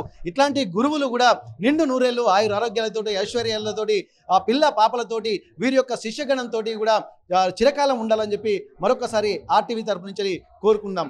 ఇప్పటిదాకా మనం చూస్తున్నటువంటి కళాకారులు ఒక్కొక్కరు ఒక్కొక్క వృత్తిలో నిర్వర్తించుకుంటూనే వారు కళావృత్తిలో అందరూ ఒకటైపోయి ఒక కళా కులంగా ఇక్కడ వాళ్ళ చెప్పుకోవచ్చు మనం. ఇట్లాంటి నేపథ్యంలో ప్రస్తుతానికైతే అసలు వారు విప్రులే, కానీ ఆ విప్రుని పాత్రనే పోషిస్తున్నటువంటి సీనియర్ అయ్యగారు వారితోటి మనం మాట్లాడదాం. వారి పాత్ర ఏముంటుంది ఒక్కసారి వారితో మాటం కూడా చేసుకుందాం. అసలు వీరి పాత్ర సృష్టించబడిందా లేకపోతే అప్పుడున్నటువంటి అయ్యగారులు చేసేటువంటి వేద మంత్రాలే మళ్ళీ వీరు పాత్రలో ఒదిగిపోతారో ఒకసారి చూసేటువంటి ప్రయత్నం చేద్దాం. స్వామి నమస్తే, మీ పరిచయం ఒకసారి చేసుకోండి. అలాగే దాంతోపాటు మీ పాత్రలో ఉన్నటువంటి ఏ సన్నివేశాల్లో మీరు ఉండబోతున్నారు? నమస్తే అండి. మొదట ఆర్టీవీ యాజమాన్యానికి మా శుభాకాంక్షలు, దసరా పండుగ శుభాభినందనాలు. ఈరోజు ఈ యొక్క కాళోజీ కళాక్షేత్రంలో ఒక గొప్ప మన వరంగల్ జిల్లాలో మన గణపతి రుద్రమాదేవి యొక్క మరి చరిత్రను పురస్కరించుకొని ఇవాళ పద్య నాటకం చేయడం జరుగుతుంది. దీంట్లో భాగంగా ఈరోజు మరి ఆ రుద్రమాదేవి వీరభద్రుని వివాహ కార్యక్రమం ఘట్టం ఉంది. అదేవిధంగా వారి పట్టాభిషేకం కూడా ఉంది. మరి ఎవరు వివాహం చేసుకోవాలన్నా పట్టాభిషేకం చేసుకోవాలన్నా ఆ బ్రాహ్మణి ఆశీస్సులు అవసరం. కావున ఈ ప్రోగ్రాంకు ఈ కార్యక్రమానికి మరి నన్ను ఆహ్వానించడం జరిగింది. నా పేరు వెన్నంపల్లి జగన్మోహన్ శర్మ. నేను తెలంగాణ బ్రాహ్మణ సేవా సంఘ సమాఖ్య రాష్ట్ర చైర్మన్ను. ఈరోజు ఈ కళాక్షేత్రంలో కళలన్నీ కుంటుపడుతూ మరి నిక్షిప్తమైపోతున్నటువంటి సమయంలో కళలను వెలికి తీయాలనే మంచి సంకల్పంతో హైదరాబాద్ రవీంద్ర భారతికి ధీటుగా మరి వరంగల్లో కాళోజీ కళాక్షేత్రం నిర్మించడం జరిగింది. నిర్మించినప్పటి నుండి ఇప్పటి వరకు మన కళాఖండాలు ఉన్నటువంటి యొక్క అన్ని పద్య నాటకాలే కానీ పౌరాణిక నాటకాలే కానీ మన సంస్కృతి సాంప్రదాయాలకు సంబంధించినటువంటి దీంట్లో అనేకమైన కార్యక్రమాలు జరిగాయి. కానీ మన వరంగల్లో చెప్పుకునేదే కాకతీయుల కాలం, కాకతీయుల వైభవం అని. అటువంటి కాకతీయ వైభవాన్ని పురస్కరించుకొని ఈరోజు మరి ఆ రుద్రమాదేవి ఆ యొక్క వీరభద్రుని వివాహానికి మనను ఆహ్వానించడం జరిగింది. వారి వివాహంలో మరి వారిని ఆశీర్వదించడానికి ఆ వివాహ ఘట్టం మరి పూర్తి చేయడానికి రావడం జరిగింది. ధ్రువంతే రాజా వరుణో ధ్రువంతే బృహస్పతి ధ్రువంతింద్రశ్చ అగ్నిశ్చ రాష్ట్రం దారయతాం అని శతమానం భవతి శతాయు పురుష శతేంద్రియే ఆయుష్యేవేంద్రియే ప్రతిష్టతి అని ఆ యొక్క రుద్రమాదేవి గారిని వీరభద్రుడిని ఆశీర్వదించే భాగ్యము నిజంగా ఈ వరంగల్ జిల్లాలో నాకు కలవడం నా పూర్వజన్మ సుకృతంగా కూడా భావిస్తున్నాను. మరి ఒక్కసారి ఈ కళాకారులందరూ మన కళలను ఏది భూస్థాపితం కాకుండా ఇలానే ఎప్పటికీ వెలికి తీస్తూ మరి ఈ సంస్కృతి సాంప్రదాయాన్ని నిలబెట్టాలని మరి ప్రభుత్వాలను కూడా నేను విజ్ఞప్తి చేస్తున్నాను. ఇటువంటివి కూడా మాసిపోకుండా వెనకబడి కళా తేజాలను కళాఖండాలను గుర్తుంచుకునే విధంగా కూడా ఇది విజయవంతం చేయాలని మరి మనస్ఫూర్తిగా కోరుకుంటూ గవర్నమెంట్కు మాత్రం ఒక విషయం, ఇట్లాంటి కళాక్షేత్రాలు ప్రతి జిల్లాకు ఒకటి కట్టించి ఆ జిల్లాలో ఉన్నటువంటి కళాకారులను మరి ఉత్తేజపరచాలని కోరుకుంటున్నాను. ధన్యవాదాలు స్వామి. బ్రహ్మజ్ఞానం కలిగిన వారే బ్రాహ్మణులు అంటారు, వారే విపులుగా ఇప్పుడు ఏ శుభ కార్యక్రమాలున్నా ఏది జరిగినా కానీ మంచి చెడుని ఒక విచక్షణతోటి చూసుకుంటూ భవిష్యత్ తరాల్లో రాబోయేటువంటి అవి మంచి పనులైనా లేకపోతే కీడు పనులైనా ముందే ఊహించి వాటిని తప్పించి మంచి పనులైతే ప్రోత్సహించి ఉండేటువంటి వాళ్ళే బ్రాహ్మణులుగా కీర్తిస్తున్నారు. వారు ఎప్పుడూ సర్వదా శతత అందరినీ కూడా ఆశీర్వదిస్తారు. అందులో భాగంగానే శతమానం భవతి శతాయు పురుష శతేంద్రియే ఆయుష్యేవేంద్రియే ప్రతిష్టతి అని చెప్పి అందరూ నిండు నూరేళ్ళు ఆయురారోగ్యాలు ఐశ్వర్యాలతో సుఖ సంతోషాలతో బతకాలని చెప్పి ఆశీర్వదించేటువంటి వాళ్ళే బ్రాహ్మణులు. కాబట్టి ఆ బ్రాహ్మణ పాత్రలోనే కాకుండా తను కూడా ఆల్రెడీ బ్రాహ్మణుడే కాబట్టి దాని యొక్క ఆ సారాంశము దాని యొక్క అస్తిత్వం తెలిసినటువంటి వ్యక్తిగా కళారూపాల యొక్క గొప్పతనాన్ని తెలుసుకొని ప్రభుత్వాలకు కూడా విజ్ఞప్తి చేస్తున్నారు. కళారంగం కనుక బతికితే ఎంతోమందికి జీవనోపాధి ఉండడమే కాదు ఎంతో చైతన్యవంతంగా కూడా జీవనాన్ని కొనసాగించేటువంటి వ్యవస్థ ఉంటుంది. ఇది అంటే చిరపురాతనం నిత్య నూతనం అన్నటువంటి కాన్సెప్ట్లో ఒదిగిపోయే విధంగా కళలు కట్టడాలు ఉంటేనే అద్భుతమైనటువంటి గొప్ప కళాఖండాలుగా రాబోయే భవిష్యత్ తరాలకు చిరస్మరణీయంగా ఉంటాయన్నటువంటి ఒక విజ్ఞప్తిని కూడా ప్రభుత్వాలకు చేస్తున్నారు. ప్రభుత్వాలు కూడా వీటిని ప్రోత్సహించాలని, అలాగే రాబోయే ప్రతి జిల్లాకు కూడా ఒక్కొక్కటి కళాక్షేత్రం లాంటివి ఇప్పుడు వరంగల్లో కాళోజీ కళాక్షేత్రం ఏ విధంగా నిర్మించారో ప్రతి జిల్లాకు కూడా ఒక కళాక్షేత్రాన్ని నిర్మించి అక్కడ ఉన్నటువంటి ప్రేక్షకులకి అక్కడ ఉన్నటువంటి కళాకారులకు కూడా ఇట్లాంటి అద్భుతమైనటువంటి అనుభూతిని కలిగించే బాధ్యత ప్రభుత్వాలు చేపట్టాలన్నటువంటి ఒక విజ్ఞప్తిని కూడా ఇక్కడ చేస్తున్నటువంటి పరిస్థితి. రాణి రుద్రమదేవి ఈ పాత్ర అంటే తెలియని వారు లేరు. ఇది పాత్ర కాదు, ఒక జీవన గాథ. తను ఎంత కష్టపడి కాకతీయ సామ్రాజ్యాన్ని కీర్తి కిరీటాల్ని ఎక్కువగా ప్రపంచానికి అందించినటువంటి రాణి రుద్రమదేవి క్యారెక్టర్లో ఒదిగేటువంటి వ్యక్తి మనతో ఉన్నారు. ఒకసారి వారి పరిచయం చేస్తాను. వారు ఈ కాకతీయ సామ్రాజ్యానికి ఒక మహారాణిగా ఉండడమే కాదు, గణపతి దేవుడి యొక్క ముద్దుల కూతురిగా ఎంతో ప్రఖ్యాతిగాంచినటువంటి వాతావరణం అయితే మనం చూసాము. కానీ అప్పటి నుండి ఇప్పటి వరకు రాణి రుద్రమదేవి అంటేనే ఓరుగల్లు యొక్క ఆడబిడ్డగా ముద్దు బిడ్డగా అంటే ప్రజారంజకంగా పాలించినటువంటి ఒక మహారాణిగా కూడా అందరికీ తెలుసు. అట్లాంటి మహారాణి క్యారెక్టర్లో ఒదిగిపోయేటువంటి రాణి రుద్రమదేవి గారిని పరిచయం చేస్తాను. ఒకసారి వారితో మాట్లాడదాం. నమస్తే అండి. నిజంగా రాణి రుద్రమదేవి పాత్ర వేయాలంటే అది పూర్వజన్మ సుకృతం అనుకోవచ్చు, లేకపోతే మీ యొక్క కళాతృష్ణకు ఒక అద్దం పట్టిన విధంగా మనం చెప్పుకోవచ్చు. మీ పేరు, ఒకసారి మీ పాత్రలో ఏ సన్నివేశాలు రాబోతున్నాయి ఇక్కడ ఒకసారి మీరు పరిచయం చేసుకోండి. నా పేరు సురభి హారిక అండి. నేను వేసేది రుద్రమాదేవి క్యారెక్టర్. ఇందులో అన్ని యుద్ధాలు ఉన్నాయి, శత్రుని ఇది చేసేవి ఉంటాయి, ప్రజా పరిపాలనని సంరక్షణ చేసేది ఉంటుంది. అన్ని కాకతీయులకి ఏమేమి అవసరం కావాలో అవన్నీ ఒక సీన్ రూపంలో అందరికీ చూపించగలుగుతుంది, డైలాగ్ రూపంలో జరుగుతుంది, యుద్ధ రూపంలో జరుగుతుంది. విలన్ని ఎలా చంపేది, ఎలా వచ్చింది, ఆయన చేసిన అక్రమాలు ఏంటి, ఈమె చేసిన అప్పటి కాలంలో రుద్రమాదేవి ఏమేమి చేశారనేది ఒక సీన్ రూపంలో ఈ నాటకం ద్వారా అందరికీ తెలియజేస్తుంది. తెలియనివి కూడా తెలియపరుస్తుంది ఈ నాటకం. అందరూ చూడవలసింది. ఇప్పటి వరకు ఇప్పుడున్న జనరేషన్కి రుద్రమాదేవి అంటే ఎవరో అని కూడా తెలియకపోయింది. కాబట్టి వాళ్ళకి ఈ నాటకం చూపిస్తే పలానా దేవి రుద్రమాదేవి ఈమె ఇంత స్టోరీ ఉందా, కాకతీయులకి ఈమెకి ఇంత ఇది ఉందా, అసలు వరంగల్ ఓరుగల్కి రుద్రమ ఇంత చేసిందా అనేది ఈ నాటకం ద్వారా తెలియస్తుందండి. మీరు ఇందులో మీకు ఇప్పుడు ఎందుకంటే ఒక పద్య రూపకంతో మనకి కార్యక్రమాలు ఉంటున్నాయి కాబట్టి ఇప్పుడు గురువు గారు రాసినటువంటి 26 పద్య నాటకాలలో రుద్రమదేవి మీదనే చెప్పి అంటున్నారు కదా, మీరు మీ పద్య రూపంలో ఏదైనా మీ సన్నివేశాన్ని ఒకసారి వివరించండి. అంటే ఇప్పుడు పక్కన మంత్రి వాళ్ళు చెప్తారనమాట, అమ్మ ఇంకా మనం ఈ కాకతీయుల ప్రజల్ని ఇంకా ఇంప్రూవ్మెంట్ చేయాలి, మనకి ముఖ్యమైన వాళ్ళు రైతులు, ఆ రైతుల కోసం ఏమన్నా చేయగలిగితే చెయ్యండి అని చెప్పి ఒక పద్యం ఉంటుంది. దానికి పంటల కోసం ఉపయోగించేది చెప్తాను. అప్పాజీ గారు మంత్రి గారు అంటారు, అది వ్యవసాయం కోసం కూడా ఆలోచించాలమ్మా, వాళ్ళు ముఖ్యం మనకి అంటే. అవునా మత్య, మనది వ్యవసాయక దేశం, ప్రధాన వృత్తి వ్యవసాయం, రైతే దేశానికి వెన్నెముక. రాళ్ళు కరిగించి రతనాలు రాసిపోసి వంచి కరముల కండల పెంచువరిని అనవరతమును ప్రజలకై అన్నమిచ్చు అట్టి రైతును ప్రభుతయే ఆదుకొనదే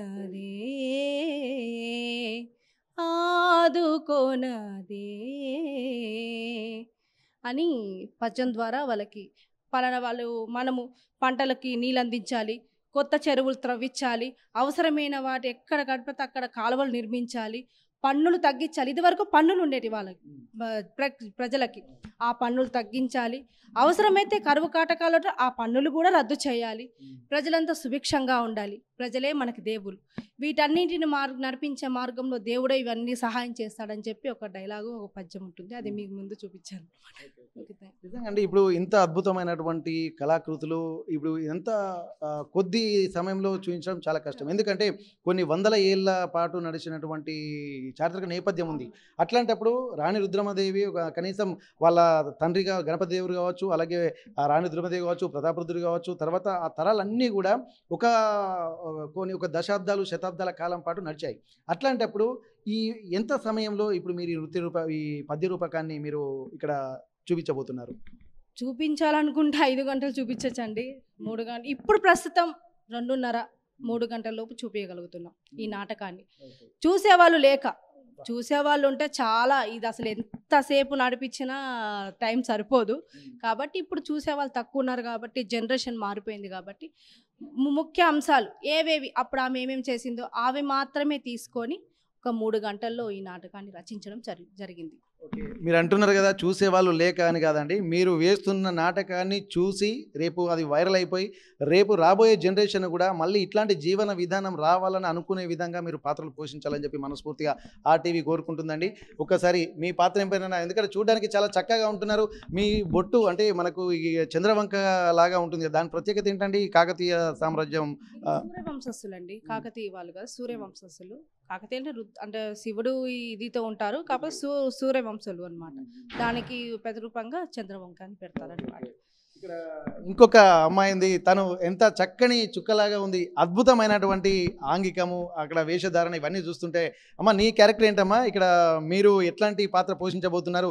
చిన్న వయసులోనే నాటక రంగం మీద కూడా మీకు ఇంత గురి ఎందుకు కుదిరింది? ఇక్కడ వీరు ఏమవుతారు? మీరందరూ సురభి కళాకారులే అని చెప్పి అంటున్నారు, ఆ సురభి కళాకారులు మీ కుటుంబమేనండి? ఓకే ఓకే ఓకే ఓకే చాలా అద్భుతం అండి. ఎందుకంటే అది పూర్వజన్మ సుకృతం ఉంటే తప్ప ఈ కళారంగం వైపు రారు. అది ఖచ్చితంగా భగవంతుడి యొక్క అనుగ్రహమే ఉండాల్సి ఉంటుంది. ఇది మిమ్మల్ని చూస్తుంటేనే కనిపిస్తుంది. చెప్పమ్మా, ఇప్పుడు మీ పాత్ర ఏం పోషించబోతున్నారు? మీ పేరేంటి? మీకు ఏమన్నా పద్యాలు కూడా చెప్పారా, లేకపోతే హావభావాలైనా? మీకున్నటువంటి పాత్ర ఏంటి చెప్పండి, మీ పేరు చెప్పండి. నా పేరు హేమాన్వి సంతోషి. నా పాత్ర పేరు వచ్చేసి బాలరుద్రమ్మ. అంటే మీ చిన్ననాటి కాలంలో ఓకే ఓకే మీకు పద్యం చెప్పమ్మా. సకల విద్యల సారముల్ సరళ రీతి మనసు పట్టెడి రీతిగా మరచినారు ఛాత్ర సద్గురు సాధన చర్య వల్ల వికసితమయ్యే నా మీద విపులమతిగా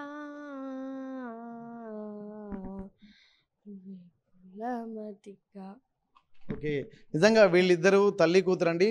అంటే కూతురి పాత్రను అంటే రుద్రమదేవి చిన్ననాటి పాత్ర కూడా పోషిస్తున్నారు. ఆ తర్వాత రుద్రమదేవిగా రాజ్యభారాన్ని మోసిన తర్వాత ఇలా మనకు కనిపిస్తుంటారు. ఇక్కడ ఏంటంటే ఇక్కడ రాణి రుద్రమదేవి యొక్క పరిపాలన విధానం ఎలా ఉండింది, గణపతి దేవుడి తర్వాత ఆడకూతురు పుట్టిన తర్వాత అసలు సామ్రాజ్యాన్ని ఎలా నడిపించేది అన్నటువంటి ఒక అసందిగ్ధ వాతావరణం అయితే ఆ రోజు కనిపించింది. కానీ ఆ తర్వాత ఒక వ్యూహాత్మకంగా ఇక్కడ మగవాడిలా అలాగే పెంచి అంటే ఆడపిల్లలాగా కాకుండా ఒక యోధురాలిగా పెంచి కాకతీయ సామ్రాజ్యాన్ని పరిరక్షించేటువంటి ఒక యోధురాలుగా తీర్చిదిద్దినటువంటి ఒక నీతి ఆ రోజుల్లోనే కనిపించింది.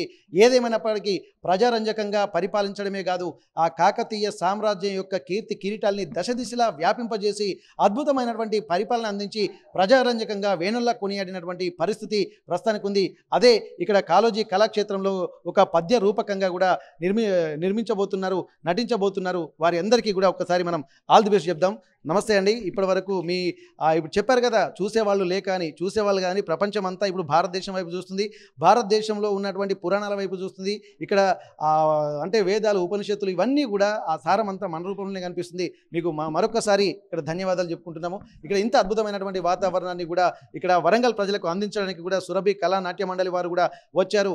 వారి యొక్క పాత్రను అద్భుతంగా పోషించి అలాగే రేపు రాబోయే తరాలకు ఒక ఇన్స్పిరేషన్గా కాకతీయ సామ్రాజ్యం ఏ విధంగా ఉండింది అనేది తెలియడం కోసం వాళ్ళు చేస్తున్నటువంటి ప్రయత్నం సక్సెస్ కావాలని చెప్పి మనస్ఫూర్తిగా కోరుకుందాం. హన్మకొండ కాళోజీ కళాక్షేత్రం నుండి కెమెరా పర్సన్ వంశీతో వెంకటరత్నం, RTV వరంగల్. తెలుగులో న్యూస్ కి ఫాస్టెస్ట్ యాప్ ఇప్పుడు టోటల్లీ న్యూ అవతార్లో జస్ట్ 5 seconds లో కంప్లీట్ న్యూస్. సోషల్ మీడియాలో ట్రెండ్స్ కి one stop solution. Live TV app voice search option తో ఇప్పుడే డౌన్లోడ్ చేయండి లేదా అప్డేట్ అయిపోండి. యాప్ లింక్ డిస్క్రిప్షన్ లో ఉంది.